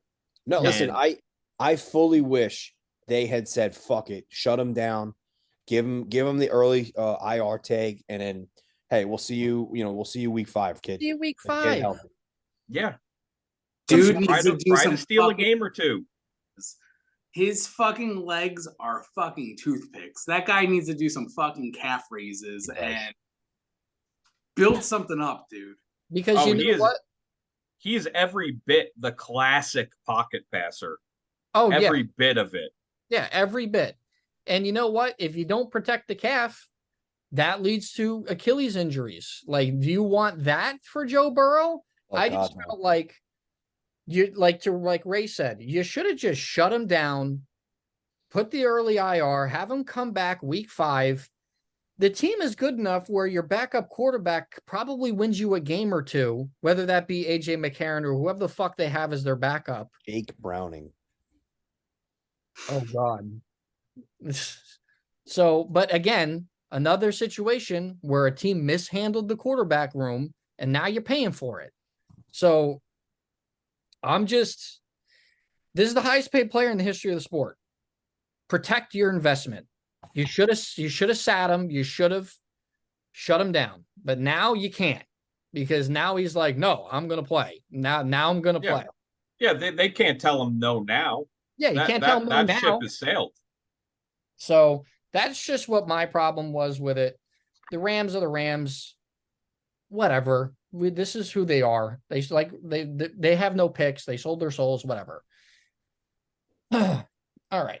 Let's get into predictions for week 4. We have Thursday night, division game, Lions versus Packers. I'm going to take the Packers at home. With the way Jordan Love responded against the Saints to will his team to victory, the way he did, I'm going to take him at home. This is a division game. This was tough, in all honesty, for me to pick because I do like the Lions. This was just hard because these two teams are very similar in terms of talent.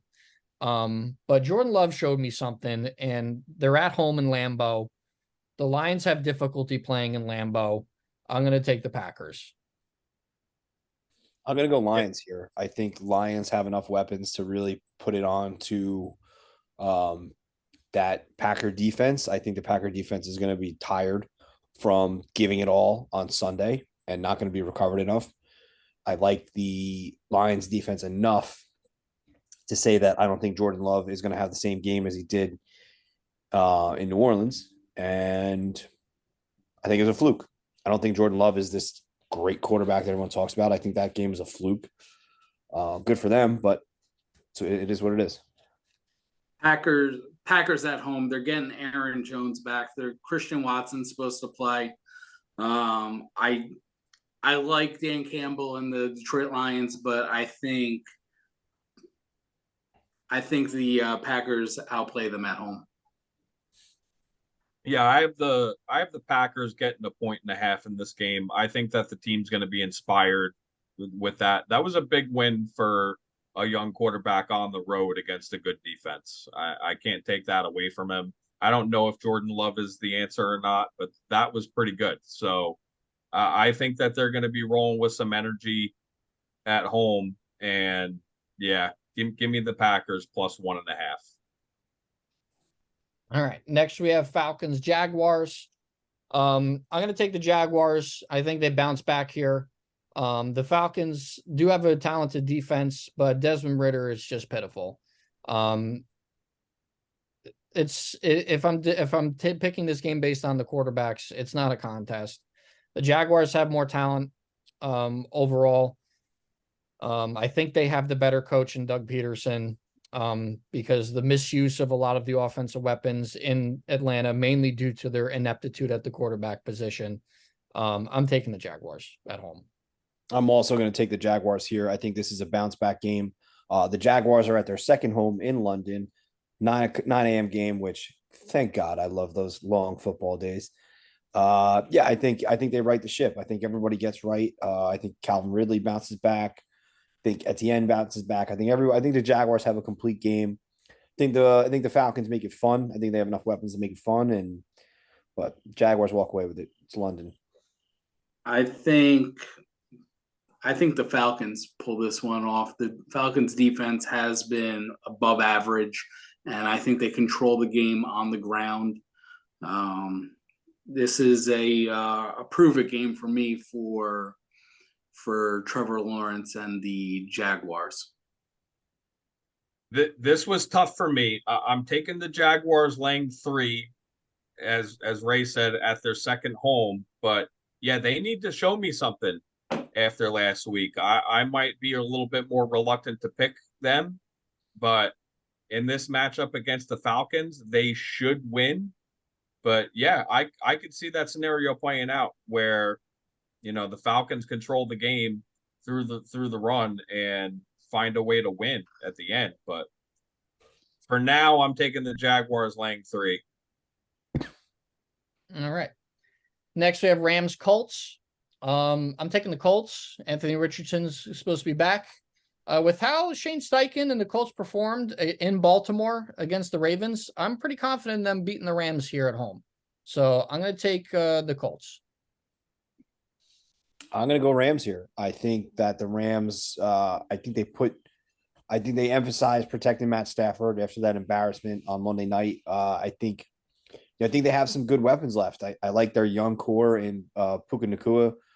Tutu Atwell looked really, really incredible the other night. I think the officials robbed him of a touchdown. Kyron Williams looks good. Like, they have enough pieces to be a good, complete team. Their defense is hit or miss, depending on the play. But I still don't believe in the Colts. I think Anthony Richardson is going to come back and be a little shook up from being injured. I think the concussion is going to have an effect on him for how he plays and the way he plays. I think it's going to hinder him. I think it's going to hinder him enough that the Rams are going to capitalize on the opening and take that game.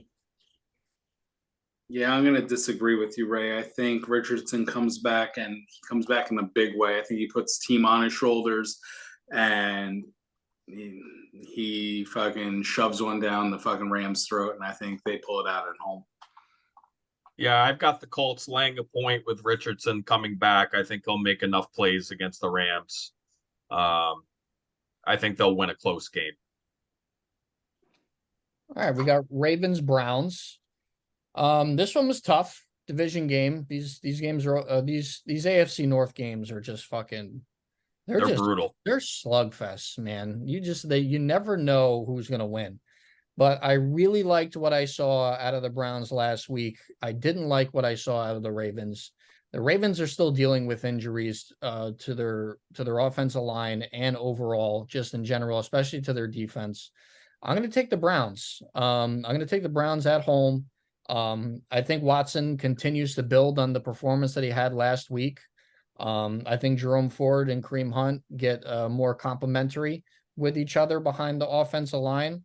And Amari Cooper, when he's healthy, he's a damn good wide receiver, man. And he was healthy. So I'm taking the Browns.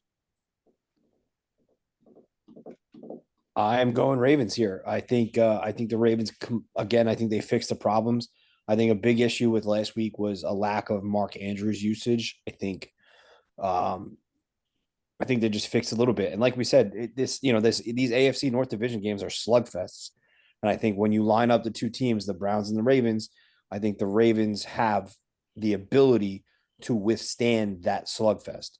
I think with Lamar and his ability to extend the play and just drag it out, I think they find a way to win. And I'm taking the Ravens here. Right, you couldn't be more wrong. We've disagreed on every pick so far, and I love it. Myles Garrett is going to abuse Lamar Jackson, and I have it on good authority that Deshaun Watson has another massage scheduled, so he's going to be coming in fresh, and he's going to be tossing the ball. Look for one of these big Amari Cooper blow-up games, like when he comes in stupid with like 170 yards and a tud, maybe 2 tuds, something stupid like that. I mean, that was his line pretty much on Sunday. Listen, the Browns are a talented team. They obviously have enough ammunition to win the game here. To me, this comes down to coaching and quarterback play. I think the Ravens are a little better. So give me the Ravens with the 2 points in Cleveland. All right. Next, we have Vikings Panthers. We don't know if Bryce Young is going to play. They might rule him out again. There's question marks with that there. This is pretty easy for me. I'm taking the Vikings. They have to win eventually, and I think this is the team that they get their first win. Same, exactly the same. I think the Vikings get their first win. Give Kirk his fucking flowers because goddamn, the man is trying out there. I think Addison and Jefferson have great games against the Panthers' weak secondary. Vikings. I just read something fucking crazy. Like Kirk Cousins right now is on pace for like 6,000 yards passing and 50 touchdowns. And they're still going to lose. No, Vikings are not losing this game. If the Vikings lose this game, the Jets should seriously consider calling up the Vikings and fucking trading for Kirk Cousins. They should do it now. Pipe dream. It is a bit of a pipe dream because if it were to happen, oh God. Yeah, I like the Vikings on the road against a team that just isn't ready to compete with anybody. The Vikings are too good. I have them laying the 3 points here. All right. Bengals, Titans. I'm taking the Bengals. The Titans just look abysmal. Joe Burrow and the Bengals are probably want to build upon Monday night's win. So I'm going to take the Bengals here in Nashville. Not even a question. Joey being the Bengals. Titans are bad. Burrow. Burrow laying the 1.5. There we go. Can we talk about how fresh those white jerseys are too, real quick? I love those jerseys. Those They're were great. so They're nice. great. 8.5. Yep. Yeah, it's only a point and a half. Wow, that's easy money right there. Yeah. Yeah, it is. Yeah, it is. Agreed. Let's see. Dolphins, Bills. This is my game of the week. Two really high scoring offenses. Dolphins have the number 1 offense through 3 weeks. Bills have the number 2 offense through 3 weeks. So something's got to give. I think the team. This was so hard to pick. I know they're in Buffalo. It'll be colder. It's already starting to get cold in Jersey, which means it's about to be glaciers in Buffalo. So I don't know how the Dolphins play in Buffalo. I don't know how their defense is going to do against Buffalo's offense. But Josh Allen just can't seem to beat Miami. And he could not beat them last year. He only beat them in the wild card because their 3rd string quarterback was playing. And it's just a trend that I've kind of picked up on. And I think because of that, I'm going to take Mike McDaniels and the Dolphins on the road. This one. I also have this as my game of the week, and I also have the Dolphins. Perfectly said, Zacho. Game of the week, for sure. Bills defense plays quarterbacks really fucking tight this year. But with that said, I am going with Mike McDaniel's ability to fucking work his wizardry and 4-0 in Miami. Yep. Give me the Dolphins plus 2.5. That's pretty good. Next, the shit bowl. Broncos versus Bears in Chicago.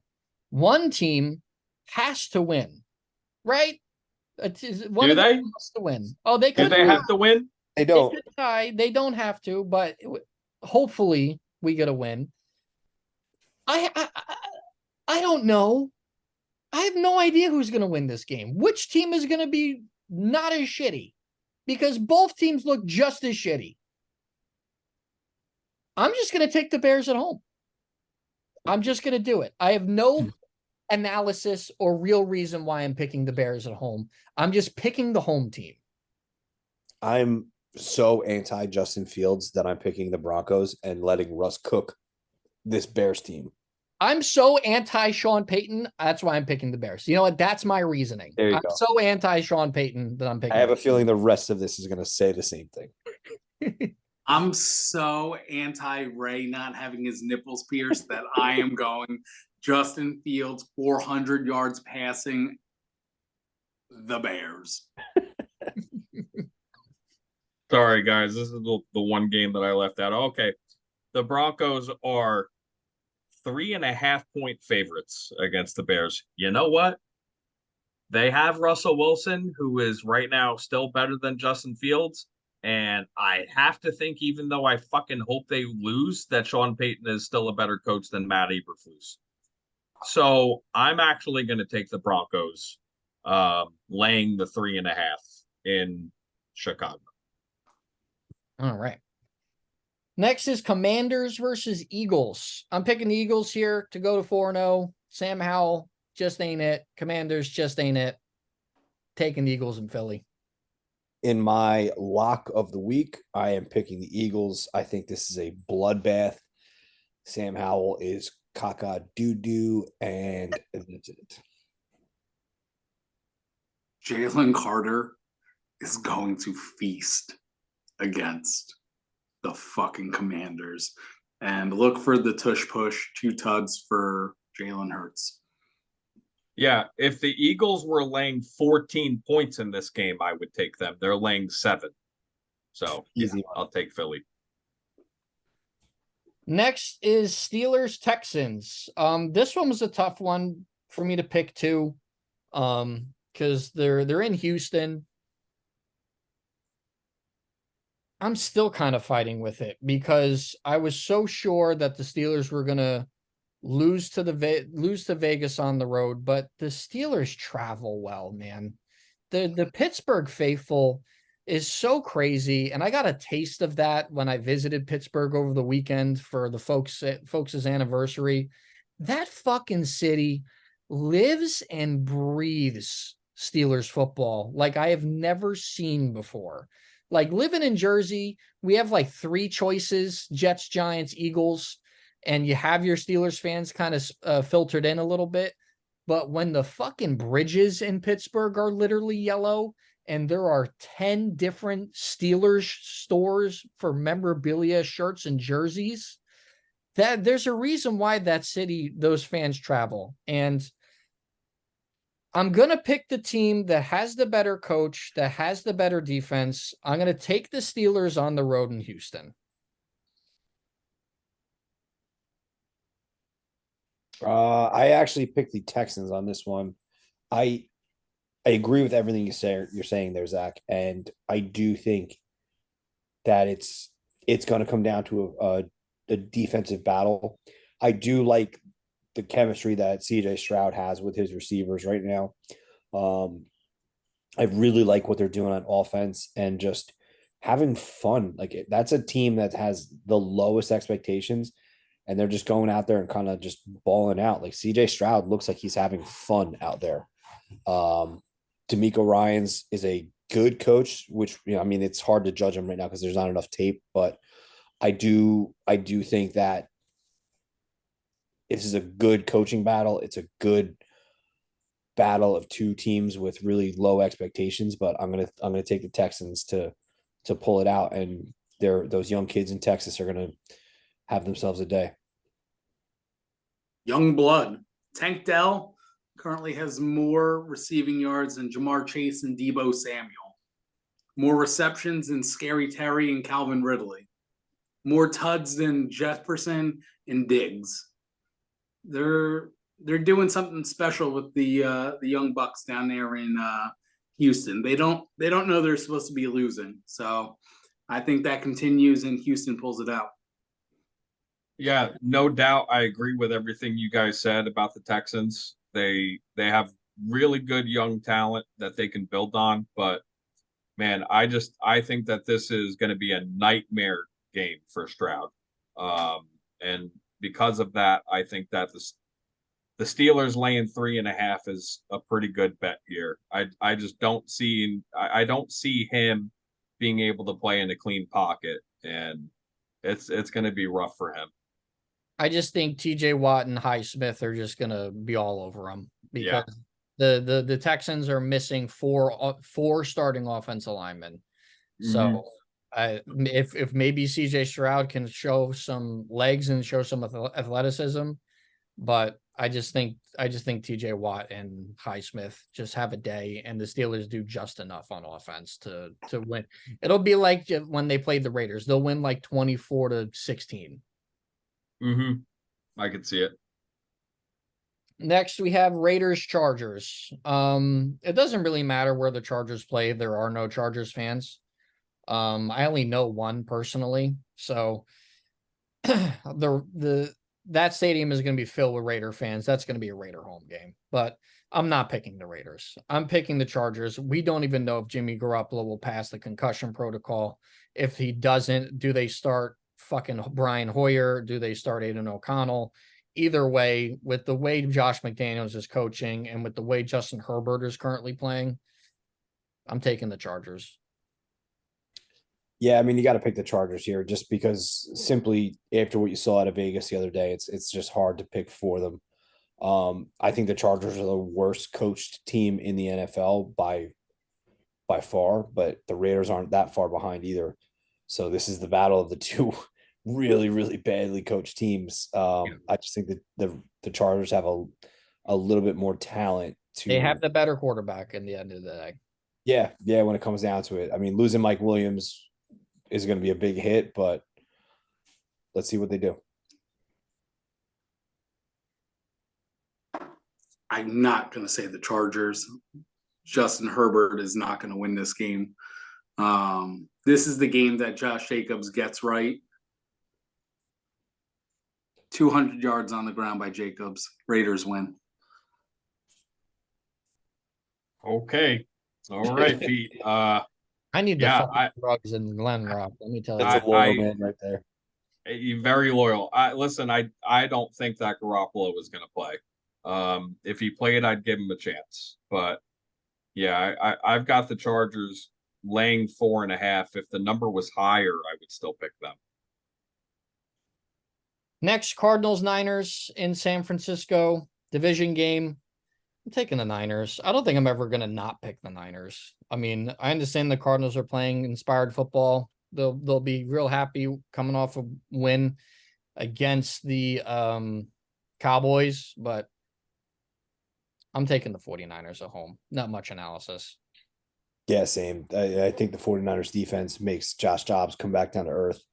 It's not going to be a fun game. The Cardinals they're going to get a couple points here and there, but 49ers all the way. Dan, what's the line on this game? 14. Ooh, wow. I would add 7 onto that and still take the fucking Niners. Well, I got to be honest with you guys. The 14-point spread for a divisional game was a little rough for me.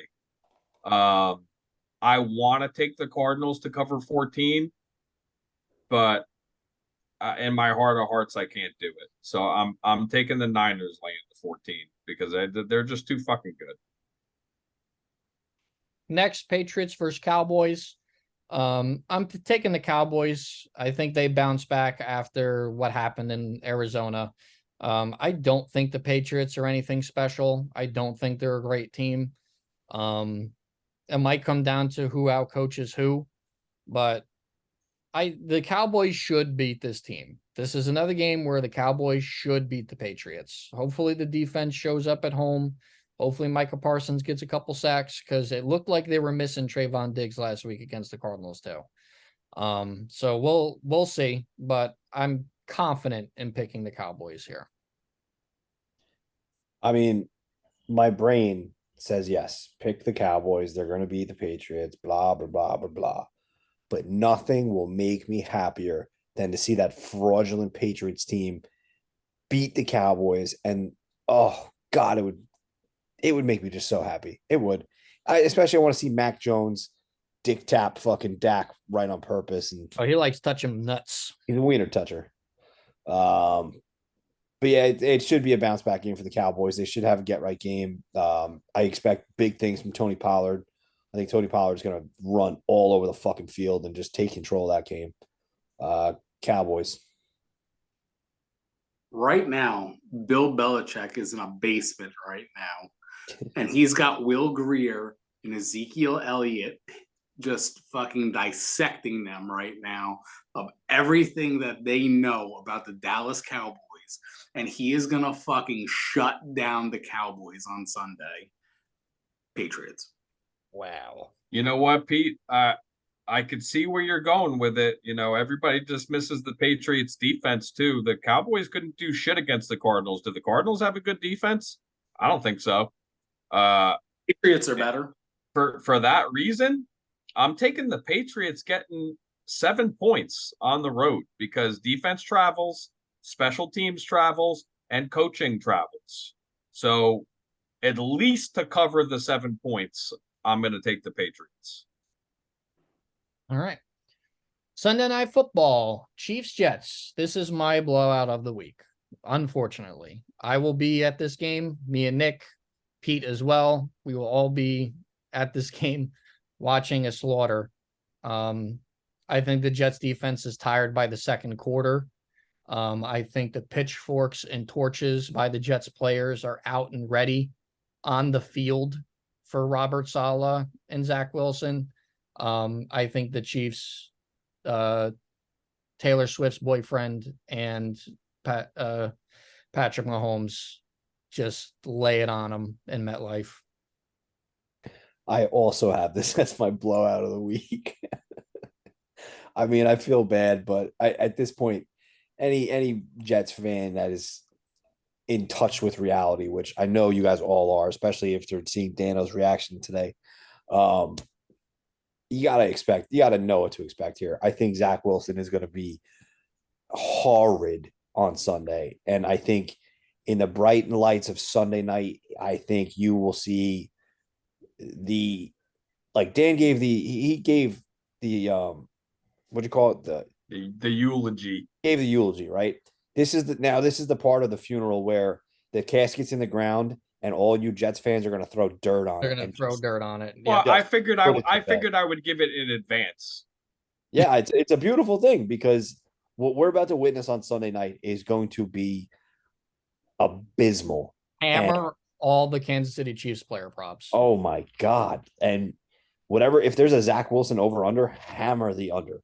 Because he might be not only benched, you might have Jets fans storm the field and throw him out of the stadium. They might start throwing shit. They throw He's gonna shit. need a security detail from the New Jersey State Troopers to get him out of town. You know what? Maybe it needs to happen. People need to be afraid. People need to be afraid. If you come in and coach this team and think that this is what you're going to do, you need to be afraid. Agreed. New York ain't a safe place. Out of respect for Dan, I'll keep it short. Chiefs. The Chiefs are only 9.5-point favorites. I don't know how that's possible. My guess is Vegas thinks the defense is good enough to keep it a 10-point game. If this was a fucking 21-point line, I would take the Chiefs. Yeah. Hammer that. Monday Night Football. Back at MetLife. Seahawks Giants. This is my upset of the week. I'm taking the Giants at home. The Seahawks have to travel across the country. The trend with Daboll and his tenure with the Giants is whenever there's a game they have to win, they somehow win it. And that has been the same with him, with Daniel Jones. Saquon is probably coming back. Andrew Thomas is probably coming back. The Giants are going to be healthier. Traveling across the country is still a real thing. This is going to be a close game. I'm not dismissing the Seahawks, but I know the Giants are only like slight underdogs. They're like +1.5. So point and a half. Yeah, point and a half. So by definition, it's an upset, but it's very much a pick'em game. I'll take Daboll and the Giants in a absolute must-win situation. Again, I'm in total lockstep with the kid. I have it as my upset of the week. I'm taking the Giants. I agree with everything Zach just said. I think it is a must win. You have over a week of rest and to prep. You know, you went from Thursday night football to now Monday night football and traveling. Yeah, but you know you're well rested. You have had plenty of time to prepare. I have all my faith in Brian Daboll as a coach to take that extra time and ability to prepare for that travel and everything else that comes along with it. Seattle's a good team. They're not a great team. Their defense has been so underwhelming this year. I mean, Christian Gonzalez, he plays with the Patriots. Witherspoon. Thank you. Devin Witherspoon's been underwhelming. He's been so underwhelming. And it's funny because Christian Gonzalez is the better pick in the draft, but he's so far the best one. Yeah, absolutely. So yeah, I think the Giants pull it out. I think it's going to be a great game. I think it's a total team game from all sides. I think Seattle has a great game too. I kind of expect a little bit of a shootout here, but I think ultimately the Giants defense locks it down and shuts down Geno, pulls out a win. Geno and the Seahawks dub. So, all right. In my opinion, the Seahawks are more talented. However, I do think this is a trap game for them. I think that this is a potential get-right game for the Giants' offensive line because the Seahawks don't scare their front four doesn't scare anybody. And all this talk about Jamal Adams coming back. Okay, so now the Seahawks are going to have a guy who's as a complete liability in coverage, and they're not going to be able to get to the quarterback. That's a recipe for a trap here. Giants need to run the ball. I think they'll be coached right. I think they'll be prepared. I have them winning, getting the 1.5 at home. Excellent. Who is your guys' fantasy player of the week? Daniel Jones. Ooh, Daniel Jones from Daniel. Over 100 yards rushing, a rushing touchdown, and 2 passing touchdowns on Monday Night Football. I have Tony Pollard as mine. I think Tony Pollard's going to take control of the Dallas offense, and the ball in the game will run through him. Let me give you 2. Christian McCaffrey. He's just, I say it every week so far, he's the best player in the fucking league. He's going to come out and just torch the fucking Cardinals. Guaranteed 2 tuds. And I think primetime Mahomes is going to light up the fucking scoreboard. Sorry, Dan. I have 2, and they're on the same team. I have Kirk Cousins and Justin Jefferson. I think they're gonna put the serious hurt on the Carolina Panthers. It's a good one. All right. Anything else you guys want to talk about before we wrap it up? No, I think this was a good one, boys. Yeah, I do, because you opened this episode with Sports Talk with Zach and Jason. I believe you changed that name, and you need to practice your new opening. Oh, yeah, you have opened up with that name for like the last 3 episodes, so that's kind of a fair point. It is a fair point, and it's hard to break that. I will try my best to break that.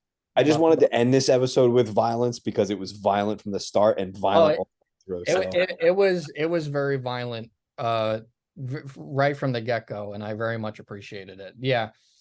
When you say one name for, over 3 years now, like it'll take me time. Don't worry. It'll take me time to break out of it. Next week, you could do it. Next week. Because if you don't, we're gonna harass you from the start. Ray, I'm so surprised that you have this great support in Daniel Jones on Monday Night Football. I'm just so surprised with you. We'll see, because when he fucking absolutely sucks and does nothing, and Dan and you are just, wow, I can't believe what happened. Daniel Jones sucks. I'll be there. I will be there. Well, one of two things are going to happen. Either he's going to be abysmal, because there really is. Listen, I'm not going to bet my nipples on it, but there's really hasn't been any in between for Jones the last 2 years. He's either abysmal or he's the fucking player of the week. It's kind of, he's like Jekyll and Hyde. It's a little interesting. Over 100 yards rushing. I hope so. I have him on 2 fantasy teams. If you're out there, Justin Fields, and you're listening to this, please, fucking 500 yards passing this week. Get back on track. I don't wish pain on players, but even in a world Don't do it. If he starts getting good, imagine a world where he tears his ACL at 3,999.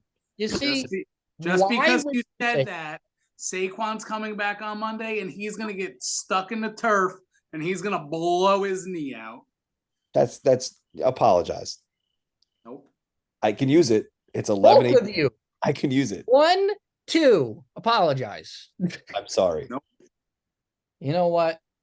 Unbelievable. That's a good way to end it. 2 apologies. Yeah, 2 apologies. I got 1. He's going to apologize eventually. I apologize. Ray's going to apologize again next week when we talk about the Giants. If Danny Jones can impress me, I will start to believe. Okay. Well, we all have to start somewhere. Okay. Starts by firing Josh fucking McDaniels. Yes. And sending Zach Wilson to Pluto. It's not a pleasure anymore. All right, boys. We're going to wrap it up here. So, peace. Ooh.